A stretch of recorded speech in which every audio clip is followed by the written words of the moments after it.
The Odyssey is a survival story in which almost everyone who sails with Odysseus dies before reaching home. Before we leave Troy, if you genuinely enjoy these quiet journeys through mythology, please like the video and subscribe to Historian After Midnight. Leave a comment telling me where you are listening from and what time it is there. Then lower the lights, make yourself comfortable, and let the old sea carry the evening for a while. You do not need to keep watch. Odysseus begins with 12 ships and enough men to fill them. He ends washed onto a foreign shore, naked, salt-stiffened, and entirely alone. Between those 2 points lie giants, storms, bad meals, worse hosts, and one remarkably expensive failure to follow instructions. The poem does not tell this journey in a straight line. Homer begins after Troy, with Odysseus absent for 20 years. Telemachus searches for news during the first 4 books. Odysseus appears in Book 5, then recounts the famous monsters later at the Phi Shun court. He's both hero and sole surviving witness. He has every reason to shape the story kindly around himself. Yet even his own version contains pride, poor judgment, and decisions that make his exhausted crew visibly miserable. Odysseus is clever, brave, persuasive, and frequently the most dangerous person available. Imagine leaving Troy in one of his ships. You have survived 10 years of war. Home lies across familiar waters, and the worst part should be over. You may even believe the gods owe you a peaceful voyage. This is your first mistake, although it will not be your last. The fleet reaches the land of the Cicones at Ismarus. Odysseus and his men sack the city, kill its defenders, and divide the wealth and women they have taken. Homer does not disguise the event as a misunderstanding. This is a raid by victorious warriors who have not yet remembered how to stop behaving like an army. Odysseus orders the men back to the ships. They refuse. There are sheep and cattle to slaughter, wine to drink, and a beach on which to enjoy the spoils. After a decade of discipline, their patience with sensible orders appears to have expired just before the order that mattered. The surviving Cicones summon allies from inland. They return in greater numbers and fight beside the ships from morning until evening. 6 men from every vessel are killed before the fleet escapes. The homecoming has barely begun, and dozens are already gone. This first disaster establishes a pattern. Hunger, greed, fatigue, and delayed obedience will work beside the supernatural. A storm drives the fleet away from its intended course. Cape Malea and the island of Cythera pass behind them. After 9 days of bad weather, they reach the country of the Lotus Eaters. The people there do not attack. They offer lotus to the scouts Odysseus sends inland. Anyone who tastes it loses the desire to report back or continue home. The danger is not agony. It is contentment without memory, a soft surrender of purpose. Odysseus drags the affected men back to the ships while they weep. He binds them beneath the benches and orders everyone else aboard. No one is permitted another sample. It is one of his harshest and most effective commands. You might sympathize with them. Yet in the poem, forgetting home is a kind of death. The ships move on and reach a wooded island rich with wild goats. Across a narrow channel lies the country of the Cyclopes. The men could remain on the safe island, hunt, refill their water, and leave. Odysseus instead chooses 12 companions and crosses over to investigate. He carries a skin of powerful wine given to him by Maron, a priest of Apollo spared during the raid on Ismarus. The wine is so strong that 1 portion is normally diluted with 20 parts water. Odysseus also brings provisions, although he expects the unknown inhabitants to offer gifts. This expectation comes from the sacred relationship between guest and host. A stranger should be fed and protected before close questioning. A good host might provide clothing, gifts, and onward help. Zeus watches over this bond. Odysseus and his companions find a large cave containing baskets of cheese, pens for lambs and kids, and vessels filled with whey. His men advise taking the food and animals, then returning to the ship. Odysseus refuses because he wants to meet the owner and receive a guest gift. They have entered an unknown home without permission, and now plan to evaluate the owner's manners. It is an optimistic opening move. They light a fire, make an offering, eat some cheese, and wait. At evening, Polyphemus returns with his flock. He is a cyclops, a giant shepherd with a single eye. Homer makes him less a wandering beast than a brutal household master. He milks his animals carefully, separates the young, curdles milk for cheese, and stores the whey. Then he notices the visitors. Polyphemus asks who they are and whether they are traders or pirates. Odysseus announces that they are Greeks returning from Troy. He invokes Zeus, protector of guests, and requests the customary welcome and gift. The Cyclops replies that his people do not care about Zeus. They consider themselves stronger than the gods and act according to their own wishes. The sacred rules of hospitality have reached a house that recognizes none of them. Polyphemus asks where the ship is moored. Odysseus senses the trap and lies, saying Poseidon smashed it on the rocks. This lie keeps the Cyclops from finding the larger crew. It is a quick, intelligent decision, and for a moment cleverness still appears sufficient. Then Polyphemus seizes two men, kills them against the stone floor, and eats them. The scene is terrible, but Homer's deeper horror is the destruction of order. A host should feed guests. This host feeds on them. Odysseus considers drawing his bronze sword and stabbing the sleeping Cyclops. He stops because the cave entrance is blocked by an enormous stone. If Polyphemus dies, no one inside can move it. Survival requires waiting beside the creature who has just eaten their companions. If you were in that cave, courage would be less useful than silence. You would need to resist the very reasonable urge to strike, run, or cry out. The right decision is to do nothing until the person beside you has finished digesting two of your friends. Heroism can be inconveniently patient. At dawn, Polyphemus eats two more men and drives his flock outside. He replaces the stone behind him. Odysseus studies the cave and finds a great club of green olive wood. He and the remaining men sharpen it, hide it beneath the dung, and choose by lot who will help. When the Cyclops returns, he eats another pair. Odysseus offers him Marin's wine. Polyphemus drinks it unmixed and asks for more. 3 times the cup is filled, and 3 times he empties it. The Cyclops asks Odysseus his name, promising a guest gift. Odysseus says he is nobody. In Greek, the trick works through the name autis, meaning no one. Polyphemus replies that nobody will be eaten last. This, he says, is the gift. The wine overcomes him. He falls asleep and vomits wine and human flesh. Odysseus heats the olive stake in the fire. He and 4 companions drive it into the single eye and twist it as a shipwright turns a drill through timber.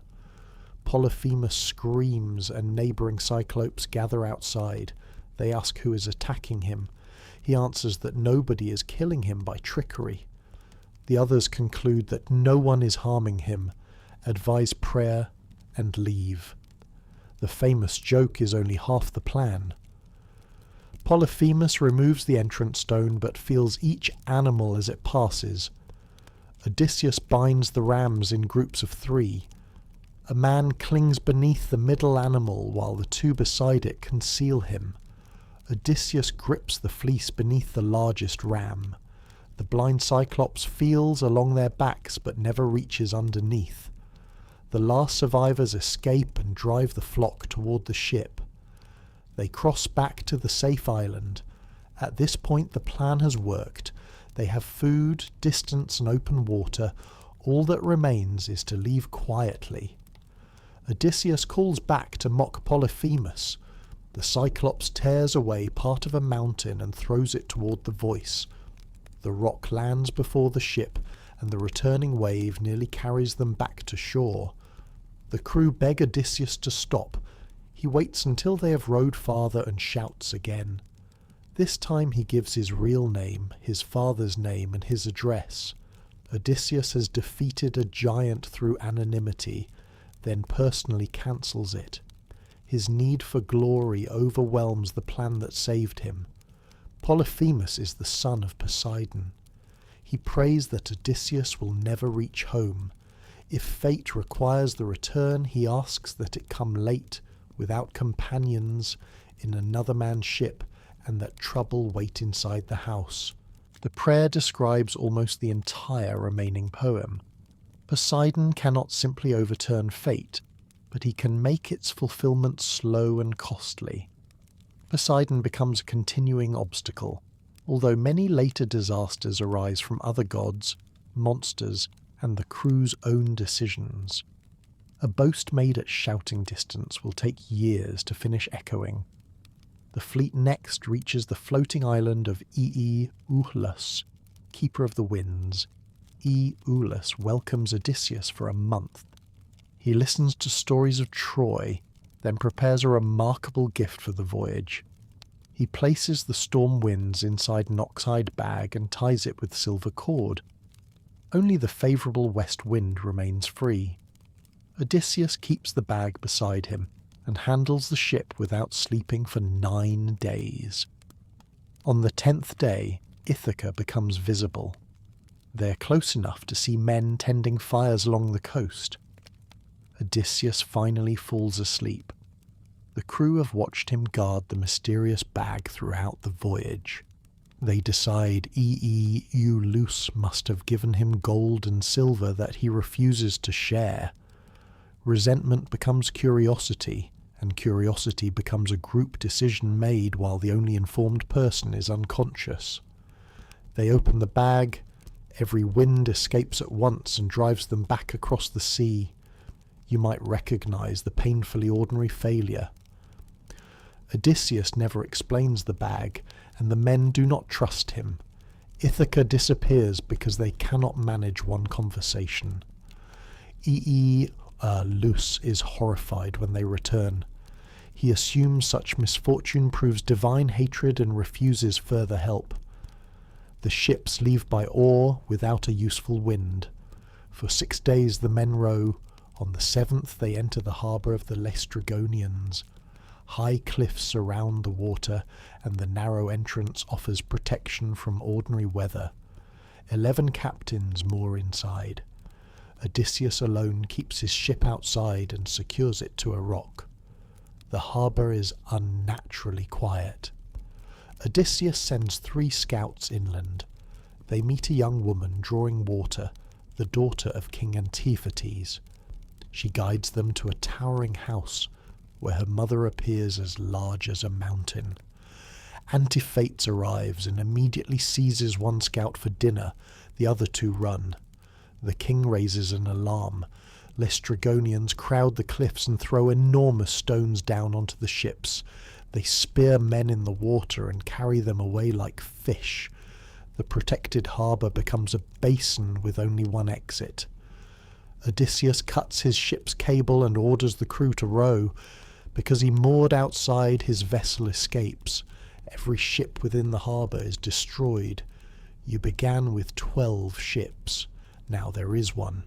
If you selected the beautiful sheltered anchorage, you are gone. If you followed the suspicious commander who parked outside, you remain alive, although your opinion of the itinerary has probably become unprintable. Later readers placed these episodes on modern maps, but the identifications remain uncertain.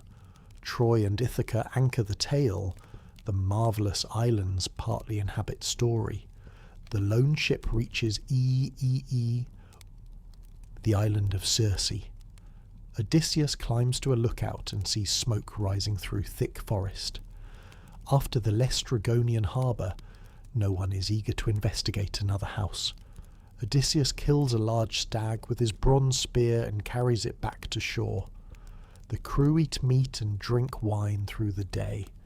In the morning he divides them into 2 groups and shakes lots inside a bronze helmet. The lot sends Eurylochus inland with 22 men. They find Circe's palace built from polished stone. Wolves and lions move around it, but they are enchanted and behave like friendly dogs. From inside comes the sound of singing and weaving. Circe opens the doors and invites the men to sit.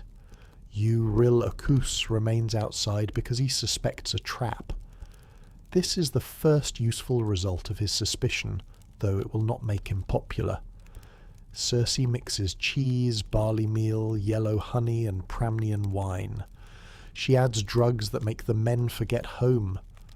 After they drink, she strikes them with her wand and turns them into swine. Their bodies change, but their minds remain human. They understand what happened. Circe throws acorns before them while they weep inside the pen. Eurylochus returns to the ship and struggles to speak. Odysseus takes his sword and bow, then goes alone toward the palace. On the path he meets Hermes disguised as a young man. Hermes gives him a plant called moly. Its root is black, its flower white, and it is difficult for mortals to pull from the ground. The herb will prevent Circe's drug from working. Hermes also gives a sequence of instructions. Odysseus must drink the potion. When Circe strikes with the wand, he must draw his sword and rush at her. She will invite him to bed. Before accepting, he must force her to swear a binding oath that she will not harm or weaken him. Mythological survival often resembles following a complicated emergency procedure delivered by a stranger beside the road. Miss one step and you become livestock. Ask too many questions and Hermes has probably already left. The plan works. Circe is astonished when Odysseus remains human. He draws the sword, she swears the oath, and she restores the crew. When they return to human form, they are younger looking, taller, and more handsome than before. Circe restores them, then provides bathing, clothing, food, and wine. Odysseus brings the remaining men from the beach. They remain for an entire year. Homer passes over the year quickly. Eventually the crew remind Odysseus that Ithaca still exists. Circe agrees to help, but says they must first travel to the house of Hades and consult the dead prophet Tiresias. There is no direct road home. Their next useful instruction waits beyond the living world. That night, the youngest crewman, Elpenor, is asleep on Circe's roof. He wakes suddenly after drinking, forgets to use the ladder, and falls. His neck breaks. After cannibal giants and storms, a man dies by getting up carelessly in the dark. The crew launch their ship with 2 sacrificial sheep aboard. Circe sends a favourable wind. They sail beyond the familiar sea toward Oceanus, the river imagined as encircling the earth. They reach the land of the Cimmerians, covered in mist and cloud, where sunlight never appears. This is mythic cosmography, not a route that can be followed with a modern chart. Odysseus digs a square pit, roughly the length of a forearm on each side. Around it he pours milk mixed with honey, then wine, then water. He scatters white barley meal and promises sacrifices when he returns to Ithaca. The sheep are killed above the pit, and their dark blood flows into it. Shades gather from Erebus. Odysseus keeps them back with his sword until Tiresias can drink and speak. If you were present, the ritual would feel less like entering a grand palace of the dead and more like holding a boundary. The dead are near, but they lack strength and memory until they taste blood. Odysseus is not merely visiting them, he is managing access. Elpenor arrives first. His body still lies unburied at Circe's house, yet his shade has reached the underworld before the ship. He asks Odysseus to return, burn the body with its armour, raise a mound, and plant an oar upon it. The oar will mark him as a sailor. Burial restores the identity that his ridiculous death threatened to erase. Odysseus promises to perform the rites. Tiresias then drinks from the blood. He confirms Poseidon's anger and warns about the cattle of Helios on the island of Thrinaeshu. If Odysseus and the crew leave them untouched, they may still reach home. If they harm them, the ship and crew will be destroyed. The prophecy does not offer an easy return. Odysseus will reach Ithaca under another ship's power, find men consuming his household, and take revenge. Afterward he must travel inland carrying an oar until he meets people who do not know the sea. The sign will be a stranger who mistakes the oar for a winnowing fan. There Odysseus must plant it, sacrifice to Poseidon, and later return home. Only then may a gentle death come in old age. Odysseus's mother, Anticlea, approaches the blood. He did not know she had died. She tells him that Penelope remains faithful. Telemachus manages the estate as best he can, and his father lives in sorrow away from the palace. She says she died not from disease or violence, but from longing for her absent son. 3 times Odysseus tries to embrace her. 3 times his arms pass through the shade. The hero who can restrain a cyclops and command a ship cannot hold his mother. The underworld sequence continues through famous dead women and fallen warriors. Agamemnon describes his murder after returning from Troy. Achilles asks about his son and father. Ajax still refuses to forgive Odysseus over the armour of Achilles. Here the voyage becomes quieter. The danger is no longer simply losing the body. It is learning what happened while you are absent and discovering that glory cannot repair it. Achilles says he would rather serve as a poor labourer among the living than rule over all the dead. This sharply revises the heroic bargain. Fame remains, but the famous man would exchange it for ordinary breath. Odysseus eventually retreats as the shades gather in greater numbers. He returns to the ship, and the crew sail back to Circe's island. At dawn they retrieve Elpenor's body. They burn him with his armour, raise a mound, and plant his oar on top. A neglected death receives the rites it was owed. Circe arrives with bread, meat, and red wine. She lets the men rest for the day, then privately explains the dangers ahead. Her instructions are clear, detailed, and not remotely comforting. First come the sirens. They sit in a meadow surrounded by the bones of men who listened too long. Their song promises knowledge, especially knowledge of Troy and everything that happens upon the earth. Circe tells Odysseus to knead wax and seal the crew's ears. If he wishes to listen, the men must bind him upright against the mast. If he begs for release, they must tighten the ropes. Homer refers to 2 sirens, but neither names them nor describes their bodies. Their familiar bird-woman form belongs to ancient artistic tradition, including classical vase painting. In Homer, the danger is almost entirely of voice. It offers what Odysseus struggles to refuse, more knowledge and attention. The crew approach in supernatural calm. Odysseus warms a wheel of wax and seals every sailor's ears. They bind him at the mast, hand and foot. Then they continue rowing. The sirens call to him by name. They praise him as the great glory of the Greeks and promise knowledge without suffering. Odysseus signals desperately for release. Perimedes and Eurylochus rise only to bind him more tightly. Consider the trust required. The crew cannot hear their captain, and survival depends on disobeying every gesture he makes. The song fades. The sailors remove the wax and untie him.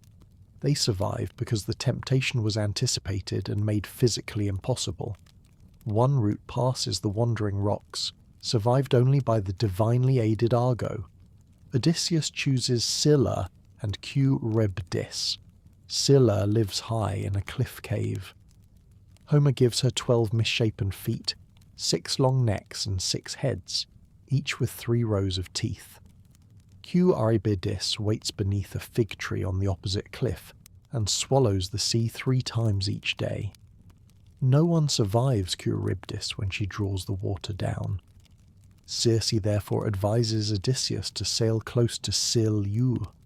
6 men will die, 1 for each head, but the ship will continue.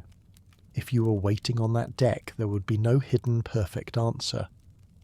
The correct choice includes 6 deaths. Odysseus asks whether he can arm himself and fight Scylla. Circe tells him not to try. Scylla is immortal, and delaying near the cliff may allow her to strike again. Odysseus warns the crew about Eurydice, but conceals Scylla, fearing they will stop rowing and hide below deck. You may call this leadership or betrayal. His knowledge can only determine the shape of loss. As they approach, the crew watch Eurydice. The sea roars into the chasm and exposes dark earth below. While every eye turns toward that terror, Scylla reaches from above. She takes 6 of the strongest men from the deck. Odysseus sees their hands and feet moving in the air as they call his name. He later says this was the most pitiful sight of all his sufferings at sea. The ship escapes without bodies to bury. Ahead lies Thrinacia, the island of Helios. The sun god keeps 7 herds of cattle and 7 flocks of sheep there, each containing 50 animals. They do not reproduce, and they never die. Odysseus wants to pass the island. Eurylochus objects. The crew are exhausted, and he argues that nothing is more terrible than the sea at night. He asks for 1 evening ashore with departure at dawn. Odysseus makes every man swear not to harm the animals. They land and eat stored food near the ship. During the night, a storm begins. For an entire month, adverse winds prevent departure. At first, the crew obey. They fish and hunt birds when provisions run low. Eventually, there is nothing left. Hunger hollows them while immortal cattle graze within sight. Odysseus walks inland to pray for escape. The gods send sleep over him. In his absence, Eurylochus addresses the crew. He argues that starvation is the worst death. They should sacrifice the finest cattle to the gods, eat, and promise Helios a rich temple if they reach Ithaca. If the god destroys them, drowning will at least be quicker than wasting away. The prophecy has become a choice between forbidden food and visible starvation. The men seize the cattle. Because they have no barley, they use oak leaves in the ritual. Because the wine is gone, they pour water. They sacrifice, roast, and eat. The hides crawl, and meat bellows from the spits. The dead animals announce the offence. Odysseus wakes and smells the roasting meat. He understands immediately. One of Helios's nymphs reports the slaughter to her father. Helios demands justice from Zeus and threatens to carry his light into the underworld if the crew are not punished. Zeus promises to strike the ship. For 6 days they eat. When the wind changes, they launch. Once the island is out of sight, Zeus gathers a cloud over the ship. A violent west wind snaps the forestay. The mast falls and kills the helmsman. A thunderbolt strikes the vessel, and the men fall into the sea. Odysseus lashes the keel and mast together with a leather backstay. He sits astride the wreckage while wind carries him back towards Scylla and Eurydice. Eurydice swallows the raft. Odysseus leaps to the fig tree above and hangs from it, unable to climb or find footing. He waits until the timbers are disgorged, then drops, paddles away with his hands and escapes Scylla a second time. Everyone else is dead. If you're still measuring your chances, 12 ships have become broken timbers and one exhausted man. Warnings do not feed people. Odysseus drifts for 9 days and reaches Ogyee, the island of Calypso. She welcomes him, cares for him, and keeps him there for years. Homer gives the stay as 7 full years. Homer's 7 years matter here. Calypso offers immortality and agelessness on her sheltered, abundant island. Yet Odysseus sits on the shore each day and cries for Ithaca. At night he shares Calypso's cave because she requires it, but his desire remains fixed elsewhere. Immortality without home becomes another form of disappearance. The gods finally meet on Olympus while Poseidon is away. Athena argues that Odysseus has suffered long enough. Zeus sends Hermes to tell Calypso that the fixed order of events requires his release. Calypso is angry. She points out that male gods freely take mortal lovers, while goddesses are punished or separated from theirs. Her complaint is justified, even though it does not free Odysseus from her control. She obeys. There is no ship, so Odysseus must build one. Calypso gives him a bronze axe and polished adze. He cuts 20 trees and joins them with pegs and mortises. He adds deck beams, gunnels, mast, yard, steering oar, willow barrier, sail and rigging. The poem calls it a raft, though it is elaborate. On the 5th day, Calypso loads wine, water, food and clothing. He navigates by the Pleiades, late-setting Boötes, Orion and the Bear that circles without sinking into Oceanus.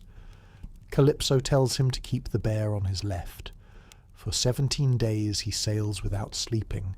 Think of the quiet strain. Odysseus finally controls the vessel completely, with no one left to share the labour. On the 18th day, the mountains of Scheria appear. Poseidon returns from visiting the Ethiopians and sees Odysseus nearing safety. He raises clouds and drives all 4 principal winds across the sea. A wave breaks the raft apart. Calypso's heavy clothing drags Odysseus beneath the water. He surfaces, clings to the wreckage, and hesitates when another divine figure offers help.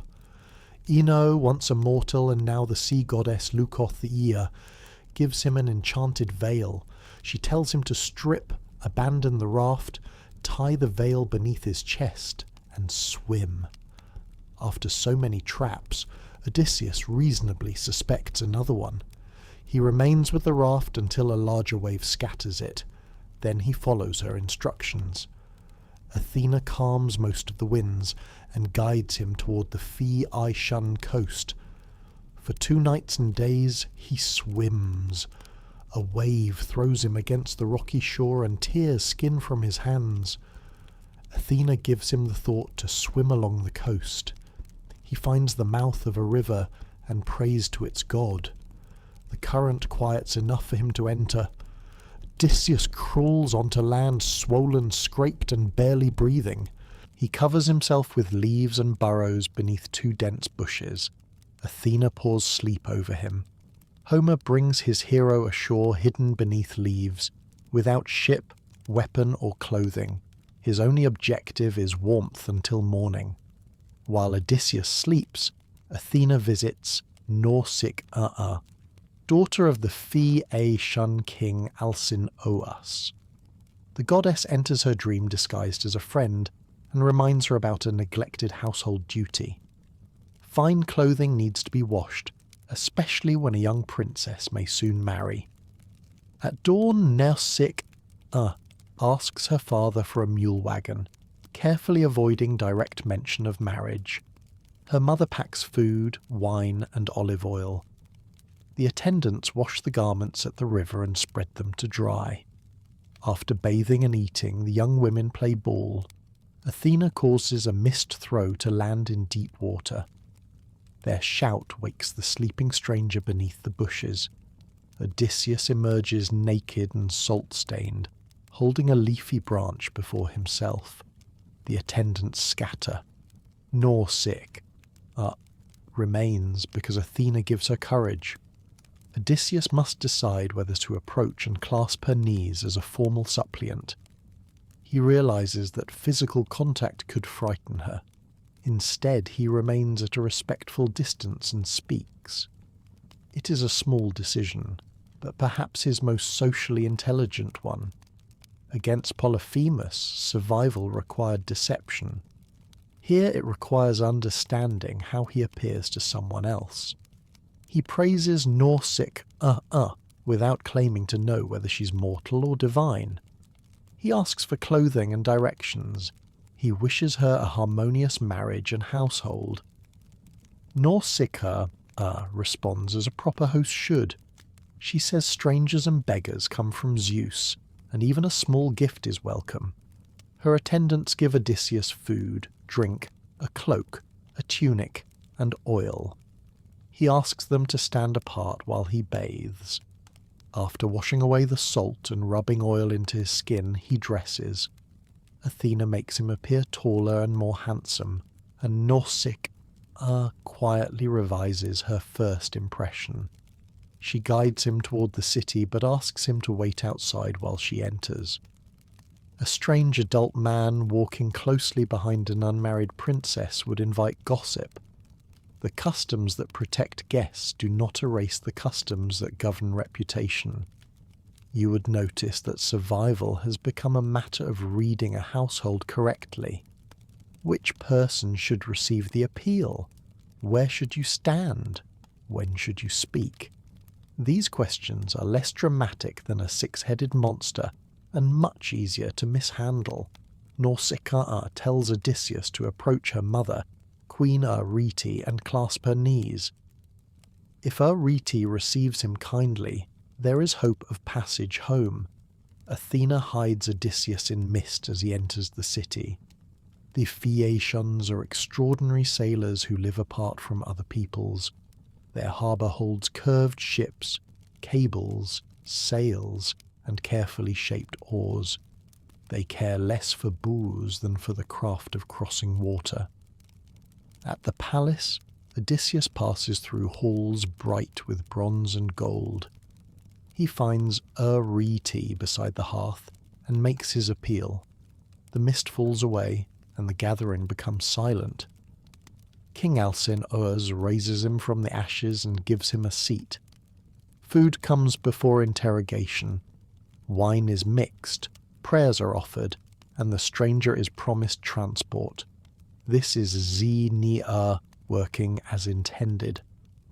The Phaeacians do not demand a name before deciding whether Odysseus deserves food. They relieve immediate need, then ask for his story. Eurydice recognizes the clothes he wears as garments made in her own household.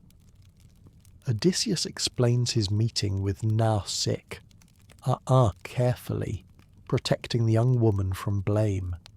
He does not reveal everything at once, but he speaks with more tact than he showed while shouting at Polyphemus. The next day, Alcinous assembles the Phaeacian leaders. He orders a fresh ship and selects 52 skilled young men to row it. A large feast is prepared, and the blind singer Demodocus performs. Demodocus sings about an argument between Odysseus and Achilles at Troy. Odysseus hides his face beneath his cloak and weeps. Alcinous notices but stops the song without exposing him. Athletic contests follow. A young Phaeacian named Eurydice mocks the stranger, suggesting he looks more like a merchant concerned with profit than an athlete. Odysseus answers by throwing a discus farther than anyone else. He then announces that he can compete in nearly every event, except perhaps running against the Phaeacians. It is an impressively controlled response by his standards. No one is blinded, and he does not provide his home address. Demodocus later sings of the affair between Ares and Aphrodite. caught in a net by Hephaestus. The song gives the room a lighter story of divine embarrassment. Even immortals, it seems, can turn a household into public theatre. Finally, Odysseus asks the singer to tell of the wooden horse and the fall of Troy. Again he weeps. Alcinous now asks directly for his name, homeland, and story. Odysseus identifies himself. He speaks of Ithaca and begins the account we've followed from the Cicones to Calypso. His suffering becomes the entertainment of a hospitable court, though the listeners answer it with sympathy and gifts. Alcinous provides a chest filled with clothing and worked gold. The Phaeacian leaders add bronze tripods and cauldrons. These are not decorative souvenirs. Metal vessels, fine textiles, and precious objects are portable stores of wealth and signs of lasting guest friendship. A bull is sacrificed to Zeus. The thigh pieces are burned for the god, while the people feast. Libations are poured, and Odysseus says farewell to E.T. If you watch the loading, you would see each gift secured beneath the benches, clear of the rowers. Odysseus lies down at the stern on soft rugs and linen. The crew drives the ship through the night. Phaeacian vessels possess an almost supernatural understanding of routes. No helmsman shouts directions, and no storm delays them. Odysseus sleeps so deeply that Homer compares it to death. The crew reaches Ithaca before dawn. They lift the sleeping passenger onto shore, bedding and all, then place the gifts beside him. After 10 years of wandering, Odysseus finally returns home without witnessing the arrival. Poseidon sees the ship returning and complains to Zeus. The Phaeacians have repeatedly transported strangers, frustrating the sea god's power to isolate them. Zeus allows a punishment. As the ship approaches Scheria, Poseidon turns it to stone. Alcinous remembers an old prophecy and orders sacrifices. He also considers ending the custom of conveying strangers, a troubling reminder that one guest's rescue may close the road for the next. Odysseus wakes on Ithaca but does not recognize it. Athena has covered the land in mist. He assumes the Phaeacians abandoned him somewhere unknown and begins checking whether they stole his gifts. They have not. His first act at home is an inventory. Athena appears disguised as a young shepherd. Odysseus asks where he is, and she tells him Ithaca. Rather than reveal himself, he immediately invents a complicated story about being a Cretan fugitive. Athena smiles and drops the disguise. She tells him that only a relentlessly cunning man would try to deceive a goddess who has guided him for years. There is affection in her amusement, but also recognition. Odysseus lies as naturally as another person breathes. Together they hide the Phaeacian treasure in a cave sacred to the nymphs. Athena explains the crisis in the palace. More than 100 suitors have occupied the household, consuming livestock and pressuring Penelope to marry. She changes Odysseus into an old beggar. His skin wrinkles, his hair thins, and his clothing becomes filthy. The disguise allows him to enter his own community without being recognized. The next stage requires a quality that monsters rarely tested: restraint. Odysseus must hear insults, see waste, and watch servants choose sides. He cannot answer until every part of the house is understood. He goes first to Eurydice, the loyal swineherd. Dogs rush toward him, but Eurydice drives them away. The servant brings the apparent beggar inside, covers a seat with brushwood and fleece, and prepares a meal. Eurydice has far fewer resources than Alcinous. He still practices hospitality. He offers the best food available, shares wine, and worries about the absent master whom he believes may never return. The contrast matters. Good hospitality is not measured only by gold cups and polished halls. A poor man can honour a stranger, while rich suitors can dishonour a palace. Odysseus tests you, Mias, with another Cretan tale. He promises that the master will return soon. You, Mias, doubts the claim but continues treating him kindly. Hospitality does not depend on believing every story a guest tells. Telemachus returns from his search for news and comes to the swineherd's hut.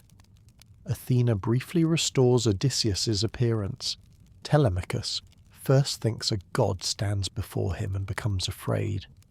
Odysseus identifies himself. Father and son embrace and weep while Mias is away carrying a message to Penelope. They then plan against the suitors. Telemachus will remove weapons from the great hall, explaining that smoke has damaged them and drunken arguments make arms unsafe. Odysseus will enter as a beggar and endure whatever follows. If you had crossed the same threshold after 20 years, silence might be the hardest trial of all. Every familiar object would invite recognition. Every insult would offer permission to abandon the plan.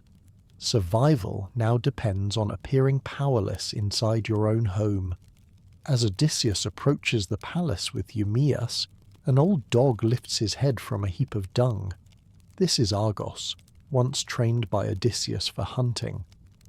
Neglected during the master's absence, he is covered in fleas and too weak to move. Argos recognizes Odysseus immediately. His ears fall, his tail moves, and Odysseus turns aside to hide a tear. The dog dies after seeing him. No goddess improves Argos's sight, and no scar is revealed. Recognition here is instinctive and quiet. The animal knows what nearly every person in Ithaca cannot yet see. Inside the hall, the suitors eat Odysseus's bread, livestock and wine. Telemachus gives the beggar food, and permits him to ask among the guests for more. Most offer a portion. Antinous, one of the most arrogant suitors, mocks him and throws a footstool. It strikes Odysseus on the shoulder. Odysseus remains upright and says little. Penelope hears of the attack and wants to question the stranger. Odysseus delays the meeting until evening when fewer people can observe them. Another beggar named Eros resents the newcomer. The suitors arrange a fight for amusement. Odysseus reveals enough strength to frighten Eros, then ends the contest with one blow. He soon returns to the posture of an old man.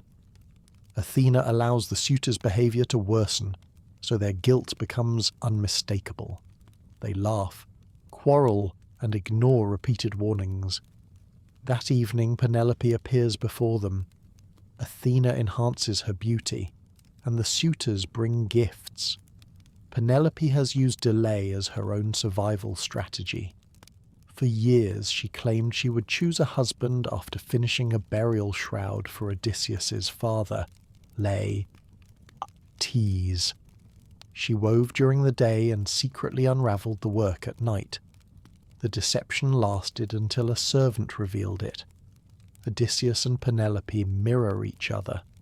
Both survive by controlling stories and postponing decisions. Neither offers trust cheaply. When they finally speak, Penelope does not recognize him.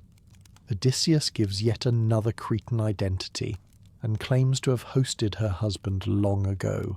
To make the lie convincing, he describes Odysseus's clothing and the brooch on his cloak. Penelope weeps. The disguised husband sits before her and keeps his eyes steady, though Homer says pity fills him. She orders the old nurse Eurydice to wash the stranger's feet. As a young woman, Eurydice had cared for Odysseus. She notices a scar above his knee, left by a boar during a youthful hunt. The basin falls from her hands. Water spills across the floor. She reaches toward him, but Odysseus grips her throat gently and warns her to remain silent. Athena keeps Penelope from noticing the recognition. Eurydice covers the scar and finishes washing his feet. "You can change a name," homeland and history inside a story. An old wound continues offering evidence, and the body defeats the disguise. Penelope tells the beggar about a dream. 20 geese feed in her courtyard until an eagle kills them. The eagle then speaks, saying the geese are the suitors and the eagle is Odysseus. She remains cautious about its meaning. Dreams, she says, pass through gates of horn or ivory. Those through horn come true, while ivory dreams deceive. Penelope announces a contest for the next day. She will marry the man who can string Odysseus's great bow and shoot an arrow through 12 axes set in a line. If you stood behind those axes, their exact arrangement would matter less than the essential problem. The bow demands its owner's strength, and the shot demands his precision. Before dawn, Odysseus lies awake, listening to disloyal servants leave for the suitors' beds. Penelope wakes elsewhere and prays for death rather than another day of grief. Zeus sends thunder as a favourable sign. A servant grinding grain also prays that this will be the suitors' final feast. Omens gather quietly around a household, still pretending the day is ordinary. The weapons have been removed from the hall. Loyal servants are brought into the plan. Doors and passages will be controlled. Penelope enters the storeroom and takes down the bow in its case. She sits with it across her knees and weeps before carrying it to the hall. Telemachus sets the 12 axes in a straight trench. He attempts to string the bow and nearly succeeds on his 4th try. Odysseus signals him to stop. One by one the suitors fail. They warm and grease the bow, hoping to soften it. Antinous suggests postponing the contest until after a festival of Apollo. The beggar asks to try. The suitors object, fearing not only embarrassment but the possibility that he might succeed. Penelope says the stranger cannot reasonably expect to marry her, even if he strings it. Telemachus then asserts control and sends his mother upstairs. Eumaeus carries the bow to Odysseus despite the shouting. Euryclea locks the women's doors. Another loyal servant secures the courtyard gate. Odysseus examines the bow for damage, turning it in his hands like a musician inspecting a lyre. Then he strings it easily. The string sings beneath his touch. He sends an arrow through the line of axes. Zeus thunders. Odysseus tells Telemachus that the guest has not disgraced him. Then he takes another arrow, stands at the threshold and reveals who he is. The first arrow strikes Antinous while he is lifting a cup. The suitors initially assume it was an accident. Odysseus tells them the contest is over and names their offences, consuming his estate, coercing his household, and showing no fear of divine or human judgment. There is no route from the hall. Eurymachus tries to place all blame on the dead Antinous and offers repayment. Odysseus refuses. The battle begins with the bow, then moves to spears and swords as the arrows run low. Athena appears in the shape of Mentor. She tests Odysseus and Telemachus before openly helping. Spears thrown by the suitors miss. The loyal group's weapons strike. The violence is extensive, and the poem does not make it restful merely because the cause is framed as justice. Men who abused hospitality die within the household they consumed. The hall becomes the final closed chamber, much like the Cyclops' cave, except Odysseus now controls the exit. A minstrel and herald are spared after pleading their lack of willing involvement. Odysseus is not killing every witness. He distinguishes those compelled to serve from those who chose the abuse. Afterward, Euryclea identifies servants who betrayed the household. The punishments are severe. The hall is washed with water, scraped clean, and fumigated with burning sulphur. The cleansing is practical and ritual at once. Blood, smoke, Disordered furniture and years of occupation must be removed before the house can become a home again. If you enjoy these quieter journeys through mythology, you are always welcome to subscribe to Historian after midnight. Eurydice runs upstairs to tell Penelope that Odysseus has returned. Penelope doubts her. She comes down and sits across from him, studying his face while Telemachus grows impatient. Her caution is reasonable. Gods can alter appearances, strangers can lie, and reports of Odysseus have failed for years. A wife who survived through skepticism will not abandon it because everyone else wants a quick reunion. Odysseus bathes. Athena restores his familiar appearance and makes him seem taller and stronger. He dresses in a cloak and tunic, then sits before Penelope. She still does not embrace him. Odysseus complains about her hard heart. Penelope decides on a final test. She tells Eurydice to move their marriage bed outside the chamber and prepare it for him. Odysseus reacts at once. The bed cannot be moved, he says, unless someone has cut through its secret foundation. He built their chamber around a living olive tree. He trimmed its trunk, shaped it into a bedpost, and constructed the bed outward from it. Gold, silver, and ivory decorated the frame. Leather straps formed its surface. Only Odysseus, Penelope, and one trusted servant know this. His detailed anger proves his identity. Penelope crosses the room and embraces him. She explains that caution protected her from deception. Odysseus weeps, and Homer compares her relief to the joy of shipwrecked sailors reaching land. The comparison gently reverses the entire voyage. Odysseus has crossed seas to reach Penelope, but Penelope has also endured a kind of wreck. Each becomes the other's shore. Athena lengthens the night so they can speak. Odysseus tells Penelope about the prophecy of Tiresias and the journey still required with the oar. Homecoming is achieved, yet not entirely finished. They go to bed, anchored by the living tree around which their room was built. At dawn, Odysseus leaves to find his father, Eurydice. The old man lives away from the palace, grieving and working among his trees. Odysseus decides, perhaps unnecessarily, to test him before revealing the truth. He invents one last identity and says he once hosted Odysseus. Eurydice collapses into grief, pouring dust over his head. Odysseus can no longer maintain the deception. He embraces his father and shows the scar. Eurydice asks for another proof. Odysseus names the trees his father gave him as a child: 13 pear trees, 10 apple trees, 40 fig trees, and rows of vines. This recognition is rooted in cultivated ground. The final proof is not a weapon or tale of Troy. It is a remembered orchard.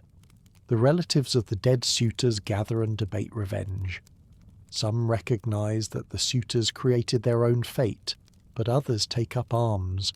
Odysseus, Telemachus, Eurydice, and the loyal servants prepare to fight. Eurydice kills the father of Antinous with a spear.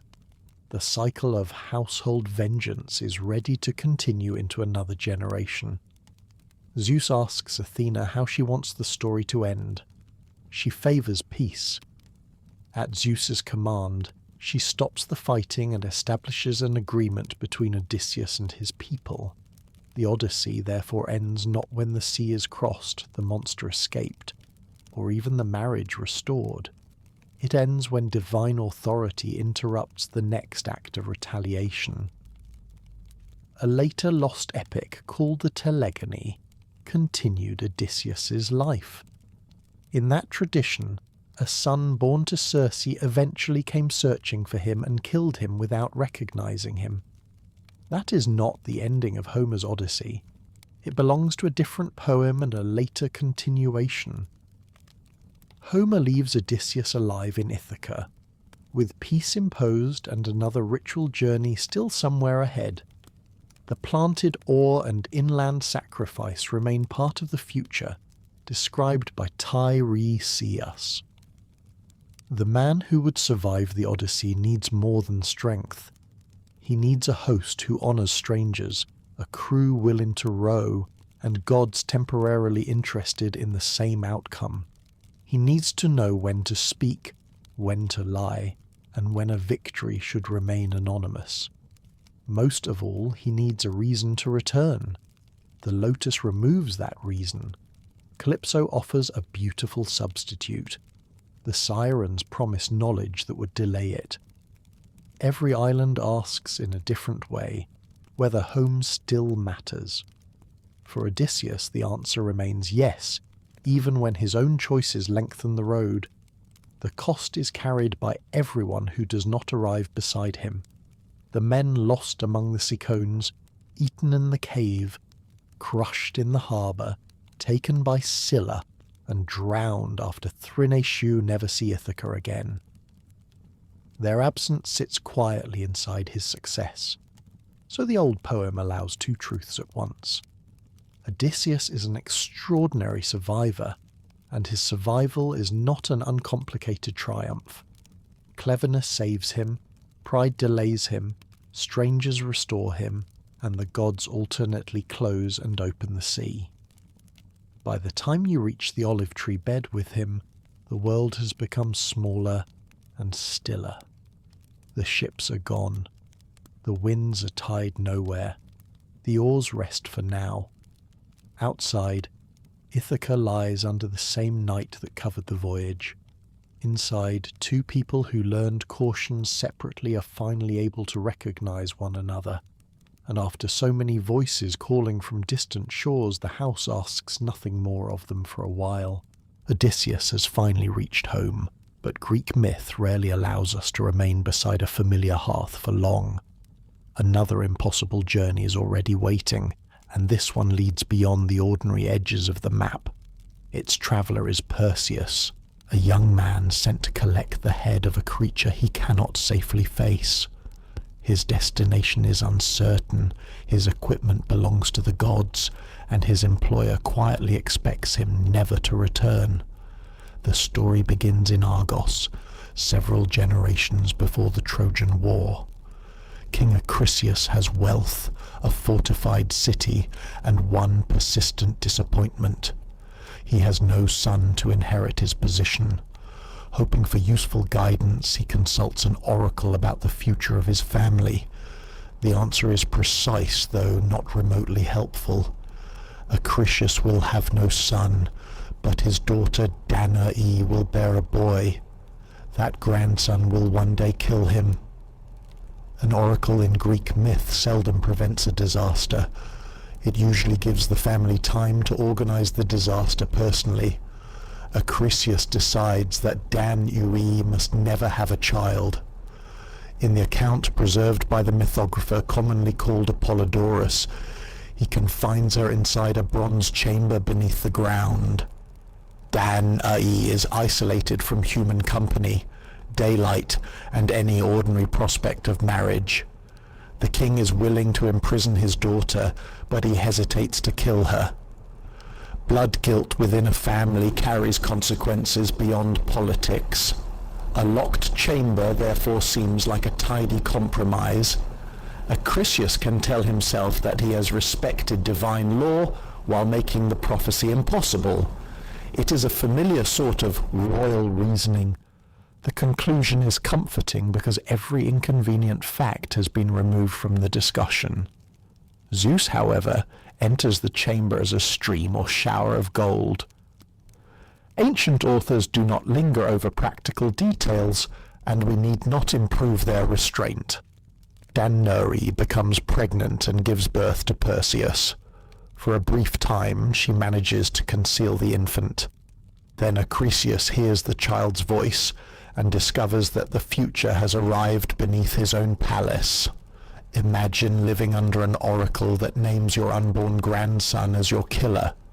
Every small decision would begin to look like self-defense.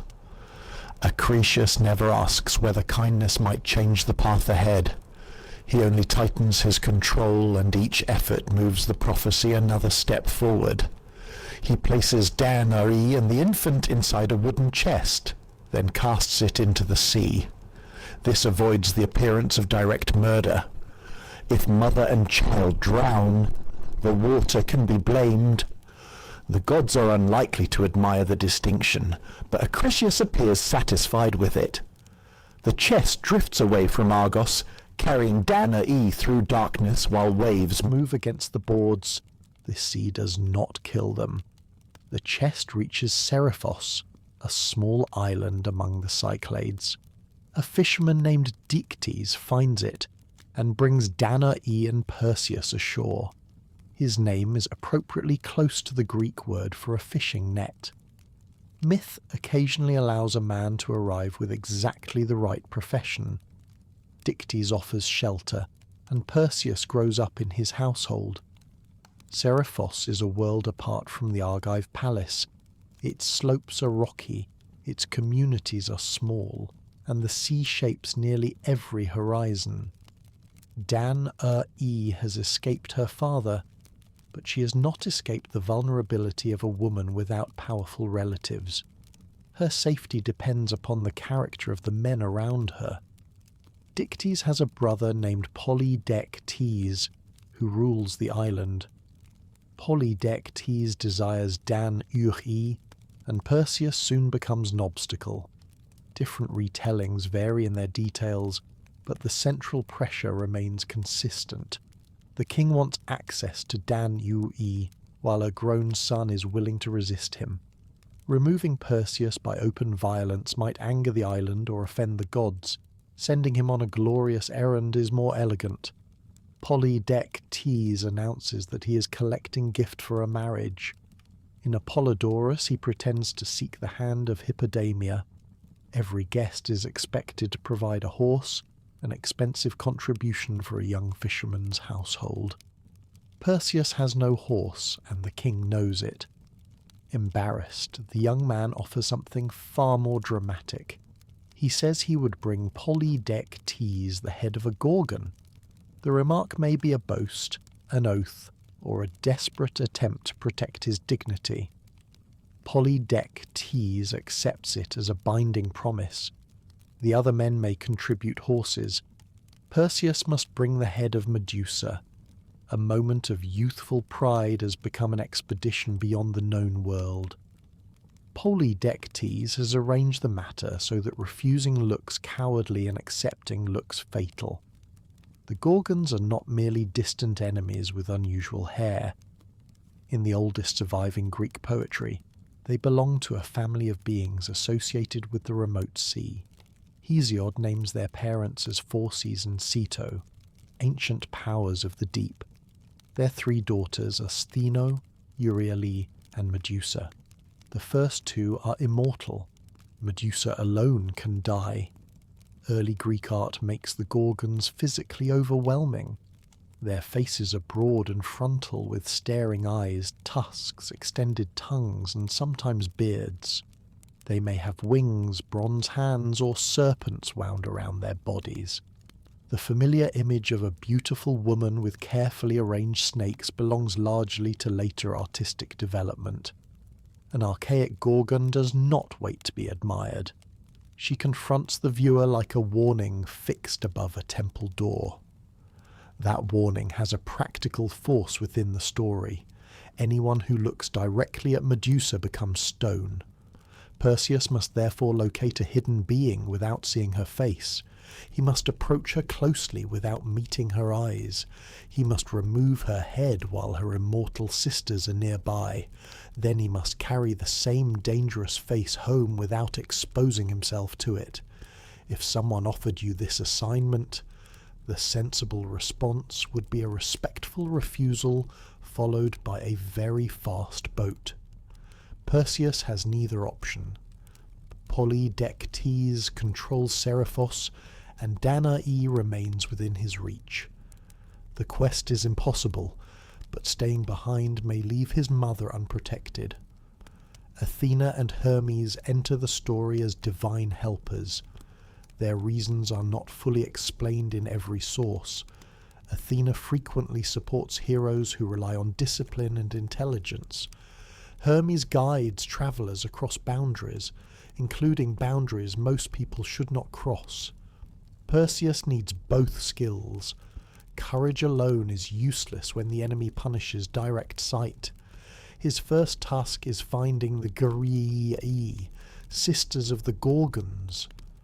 Their names vary slightly across texts, but Apollodorus calls them Enyo, Pefredo, and Dino. They have been old since birth.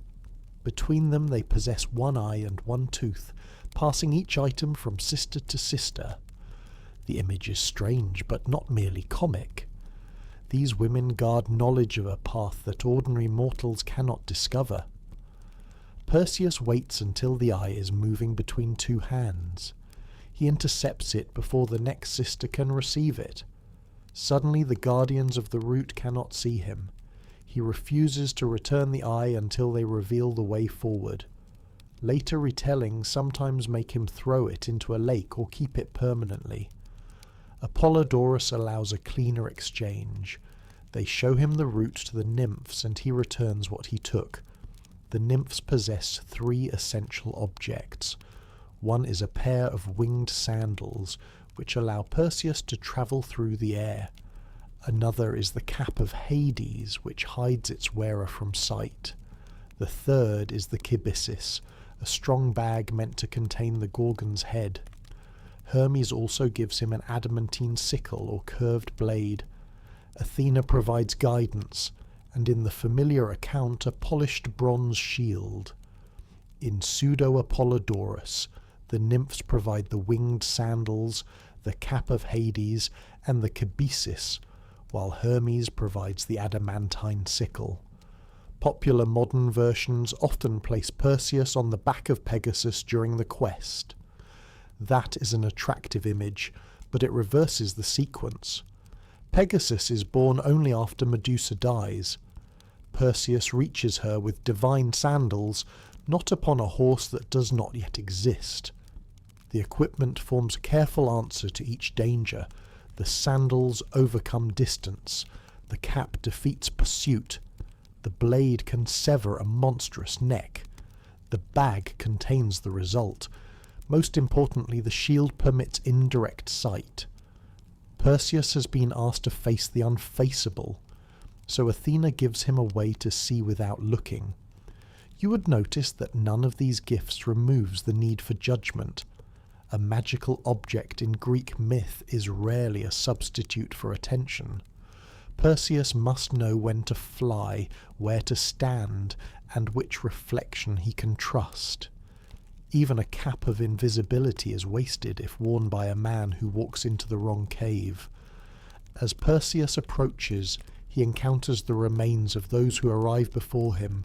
Ovid, the Roman poet writing many centuries later, describes men and animals hardened into stone along the road. Whether or not earlier Greek audiences heard this exact detail, it suits the danger perfectly. The landscape itself has become a record of failed attention. Every stone figure marks the instant when curiosity defeated caution. Perseus turns his face away. He watches Medusa only through the polished surface of Athena's shield. In some images the goddess guides or steadies his hand. He draws the curved blade across Medusa's neck. Ancient poetry can be vivid about what follows, but the important change is immediate. From the wound spring 2 children conceived with Poseidon, the winged horse Pegasus and the warrior Chrysaor. This impossible birth belongs to the older Greek tradition. Hesiod already knows that Pegasus and Chrysaor emerge when Perseus severs Medusa's head. Pegasus rises away toward the gods, eventually serving Zeus by carrying thunder and lightning. Chrysaor becomes the father of Geryon, another extraordinary being encountered by a later hero. A single violent moment creates several future stories. Medusa's immortal sisters wake and pursue the killer. Perseus places the head inside the kibisis, secures the bag, and uses the cap of Hades. Stheno and Eurydice can fly, but they cannot see him. Their cries carry across the edge of ocean as they search for their sister's murderer. Pindar later connects those cries with music, saying Athena shaped their lament into an aulos melody. That detail deserves a quiet pause. The sound of grief becomes an art performed at a Greek festival. Athena does not erase the Gorgon's mourning. She gives its pattern to human breath and instrument. Pindar's audience could hear a musician and remember a monster's sisters calling over an empty shore. Beauty and terror were not always kept in separate rooms. As you follow the journey home, Medusa becomes more complicated than the simple label of monster suggests. In Hesiod, she is born one of the Gorgons, and alone among them is mortal. He also says Poseidon lay with her in a soft meadow among spring flowers. The poem offers no transformation from maiden to monster. It does not explain her condition as punishment from Athena. The famous transformation appears in Ovid's Roman Metamorphoses. In his version, Medusa was once renowned for beautiful hair. Poseidon violated her in Athena's temple, and Athena changed that hair into snakes. Ovid's account has shaped modern sympathy for Medusa, with good reason. Yet it must be named as a later Roman version, not quietly projected backward onto every Greek image and poem. There is something uncomfortable in every form of the story. The older tradition gives Perseus a mortal monster whose head must be taken. The Roman tradition gives Medusa a history of sexual violence and divine punishment before Perseus arrives. Neither requires us to turn her death into cheerful sport. A calm telling can recognize Perseus's danger while allowing Medusa more dignity than a trophy usually receives. Ancient artists also gave her image a life beyond the killing. The severed face, called a Gorgonean, appeared on temple roofs, drinking cups, jewelry, shields, and armor. It likely served an apotropaic purpose, using one dangerous power to repel another. Athena wears the Gorgon on her aegis. Greek soldiers place similar faces on equipment intended to frighten enemies and protect the bearer. Picture emptying a cup and discovering Medusa staring from its bottom. The effect probably became more impressive as the evening continued. Her image watched from thresholds and rooftops, because danger could also guard a boundary. Perseus does not simply destroy the Gorgon's power. He carries it from the world's edge and places it inside the human landscape. The return journey soon leads him to another coastline. Ancient sources call the region Aidhiochpiur, the broad and often mythic land associated with peoples beyond Egypt and the southern edges of the known world. It should not be flattened into one precise modern location, nor should its royal family be casually imagined as northern Greek. Ancient descriptions and later art approach this distant kingdom in different ways. The ruler is Cepheus, and his queen is Cassiopeia. Their daughter is Andromeda. In Pseudo-Apollodorus, Cassiopeia boasts that she herself surpasses the Nereids in beauty. These sea nymphs appeal to Poseidon, who sends a flood and a sea creature against the kingdom. An oracle declares that Andromeda must be exposed to the monster if the land is to be saved. The logic is brutally familiar. A ruler's boast produces divine anger, and a younger woman is chosen to pay the price. Andromeda has not offended the Nereids. She is bound to a rock because her community believes her death will restore order. Apollodorus says the people compel Cepheus to surrender her. The king's grief does not prevent him from cooperating. Perseus sees Andromeda from the air and descends.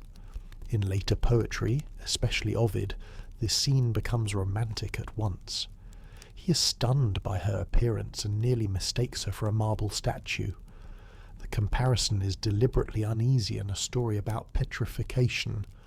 Her moving hair and tears reveal that she is alive. He asks her name and the reason for her chains.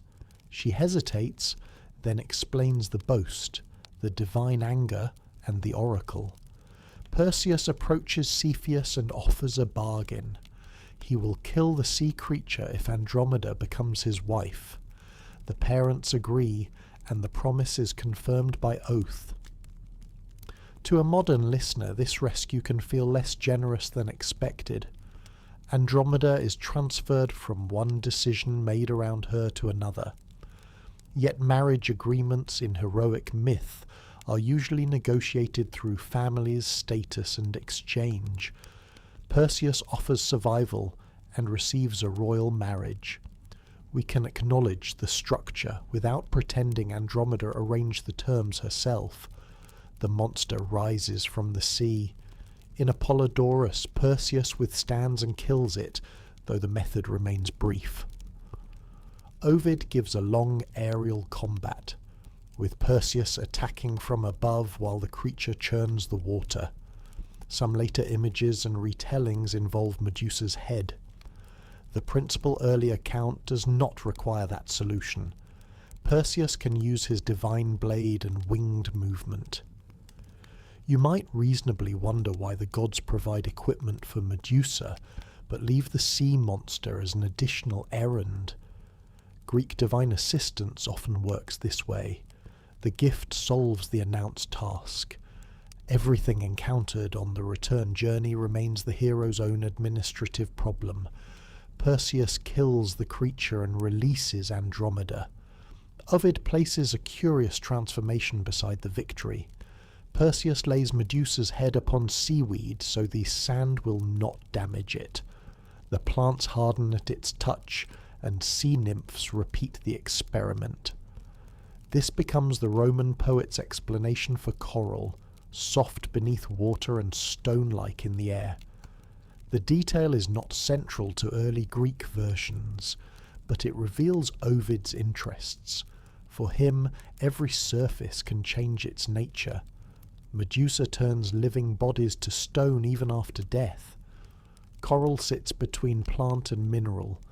Andromeda herself has just been compared to marble before proving warm and alive. The entire episode plays with the uncertain boundary between body and image. Preparations for marriage begin, but another claim appears. Andromeda was already promised to Phineus, the brother of Cepheus.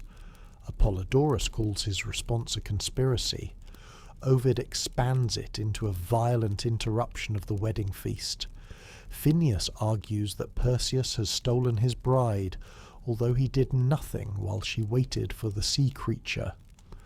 Perseus answers first with ordinary weapons. The conflict spreads through the hall, and the promised celebration becomes a struggle between rival groups. Eventually he warns his allies to turn away. Then he removes Medusa's head from the bag. Phineus and his supporters become stone where they stand, their expressions and gestures fixed at the moment of recognition. This scene demonstrates why the kibesis matters. Medusa's head is not passive cargo. Perseus now carries an overwhelming weapon that can end a conflict without distinguishing courage from fear. If you stood among his companions, one warning would be the only protection offered. Every victory leaves him responsible for controlling a force that remains lethal to anyone nearby. Perseus and Andromeda depart together. Their descendants will connect this journey to many later myths. One son, Perseus, is associated by Greek storytellers with the distant Persian kings. Another line leads to Electrion and his daughter Alcmena. Alcmena becomes the mother of Heracles, making Perseus both an earlier hero and an ancestor of the most famous one. Seriphos has not improved during his absence. Perseus finds Danae and Dictys taking refuge at an altar because of Polydectes. Sacred space offers temporary protection, but the king still controls the island. The quest has achieved exactly what Polydectes intended to prevent. Perseus has returned older, better connected, and carrying the most dangerous object in the room. He enters the palace while Polydectes is gathered with his companions.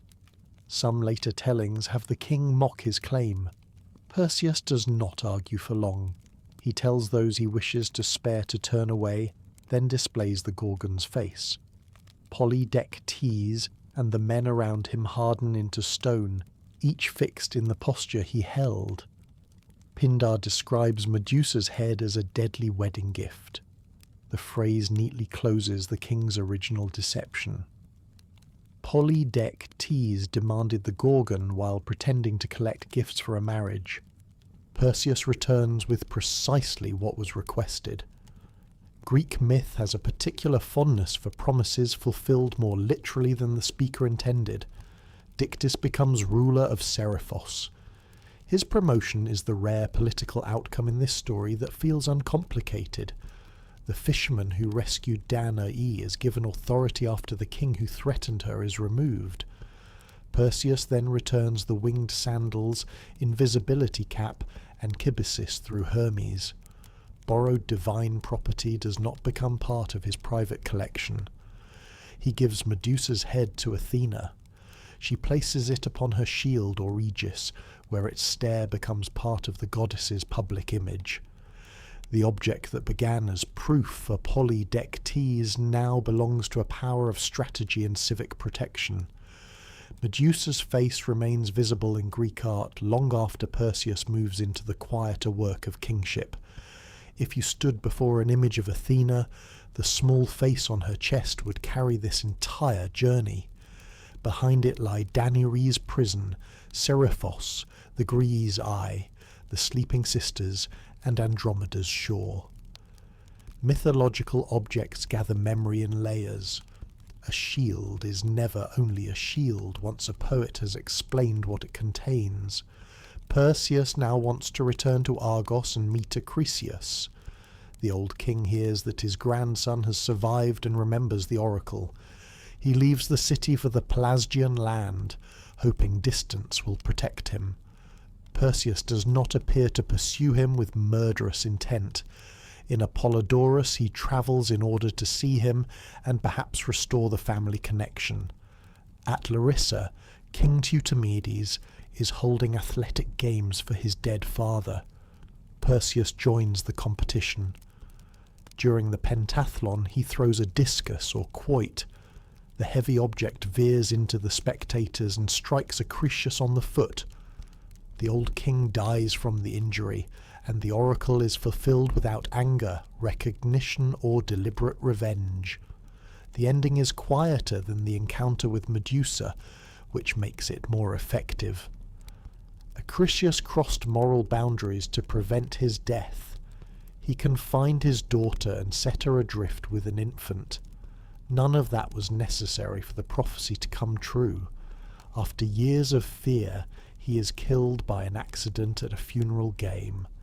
Greek prophecy does not always dictate every action. It creates pressure, and characters reveal themselves through their response.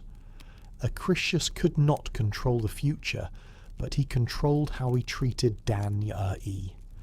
His cruelty belongs to him, even if the final discus belongs to fate. Perseus buries his grandfather. He is ashamed to return to Argos and inherit from the man he has accidentally killed. Instead, he arranges an exchange with Megapenthes, the ruler of Tiryns. Megapenthes takes Argos, while Perseus receives Tiryns. Tradition also credits Perseus with fortifying Medea and founding or strengthening Mycenae. Perseus himself becomes a model of the hero who wins through controlled vision. Heracles often meets danger with endurance and force. Odysseus survives through speech, disguise, and patience. Perseus succeeds because he understands where not to look. His defining act is performed through a reflection with his face deliberately turned aside. Medusa complicates that lesson because she's both person and protective image.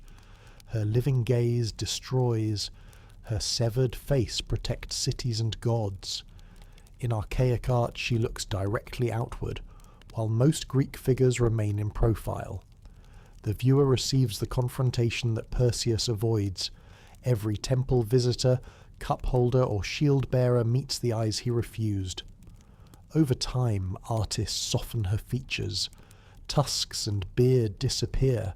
Her face becomes youthful, composed, and recognizably human, though the snakes remain. This artistic change does not prove one neat evolution in belief. Styles shift, workshops borrow, and audiences enjoy different tensions. Yet the beautiful Medusa makes the violence of her story harder to ignore. Ovid develops that discomfort into a biography of violation and punishment. His Athena cannot undo what occurred in the temple. Instead, she changes Medusa and later wears her image. Modern readers often find the punishment deeply unjust. That response should not be dismissed as an error. Myths endure partly because later audiences continue arguing with the values inside them. At the same time, we should not make Ovid speak for Hesiod. The Greek poet's Medusa is already a Gorgon and belongs to an ancient sea family. His brief mention of Poseidon does not tell Ovid's temple story. The versions can remain beside each other without being forced into one smooth timeline. Myth is often more honest when its seams remain visible. Andromeda deserves the same care. She is frequently remembered as a princess waiting to be rescued, an arrangement that reduces her to scenery. The ancient plot gives her little control over the decisions surrounding her. Her mother boasts, Poseidon punishes, the people demand a sacrifice, and Perseus negotiates with her father. Even her previous engagement becomes a conflict between men, yet she's not forgotten after the rock. She leaves with Perseus, becomes queen, and anchors the family from which major Argive heroes descend. Some traditions place her image among the stars beside him. A responsible retelling need not invent speeches or powers for her. It can simply notice where the story denies her choice, and where her presence still shapes everything afterward. You may also notice that Perseus repeatedly rescues people from confinements created by rulers. Danae begins inside a bronze chamber. Andromeda waits in chains upon a rock. Dictys and Danae later shelter at an altar. In each case, authority has transformed fear or desire into a physical boundary. Perseus crosses those boundaries because he has learned to travel where kings cannot. The Grii remain at the threshold after Perseus leaves. Their shared eye has invited centuries of jokes, yet they embody a serious idea. Knowledge of the remote path belongs to beings who see differently from ordinary people. Perseus obtains their guidance by interrupting the mechanism of their sight. Before he can defeat Medusa's gaze, he must first learn to control another eye. Vision governs the entire myth. Acrisius seeks an oracle because he wants to see the future. The Grii ration sight among themselves. Medusa punishes direct looking. Athena's shield offers reflection. Andromeda first appears so still that Perseus mistakes her for stone. Phineus recognizes the Gorgon too late. The prophecy finally closes during a public spectacle, where Acrisius is watching games. The monsters are equally physical. Early Gorgons have wings for pursuit and bronze hands for strength. Their teeth belong partly to beasts. Snakes cross the boundary between hare, belt, and living threat. They combine categories that a human body normally keeps separate. That mixture makes them suitable residents of the world's edge, where familiar order becomes unstable. And yet Medusa is the only mortal sister. Stheno and Eurydice cannot be killed, which makes Perseus's target both uniquely vulnerable and uniquely useful. The quest depends upon selecting the one member of the family whose death is possible. Her mortality connects her to humans even before later artists humanize her face. Her sister's pursuit prevents the episode from feeling like a simple extermination of evil. They wake, discover the loss, and mourn. Pindar hears their lament beneath the snakes and wings. Athena then turns that sound into music. The dead Gorgon becomes an image, and the grieving Gorgons become a melody. Greek culture absorbs the monster family rather than erasing it. If the story feels morally unsettled, that is not a flaw requiring repair. Myth often preserves tensions that a simpler tale would discard. Perseus is brave and manipulated. Medusa is dangerous and vulnerable. Athena is helpful and severe. Andromeda is rescued through an arrangement she did not design. Prophecy is fulfilled, but human choices still matter.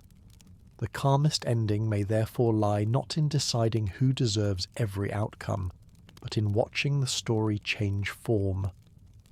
A king's fear becomes a voyage. A boast becomes a marriage.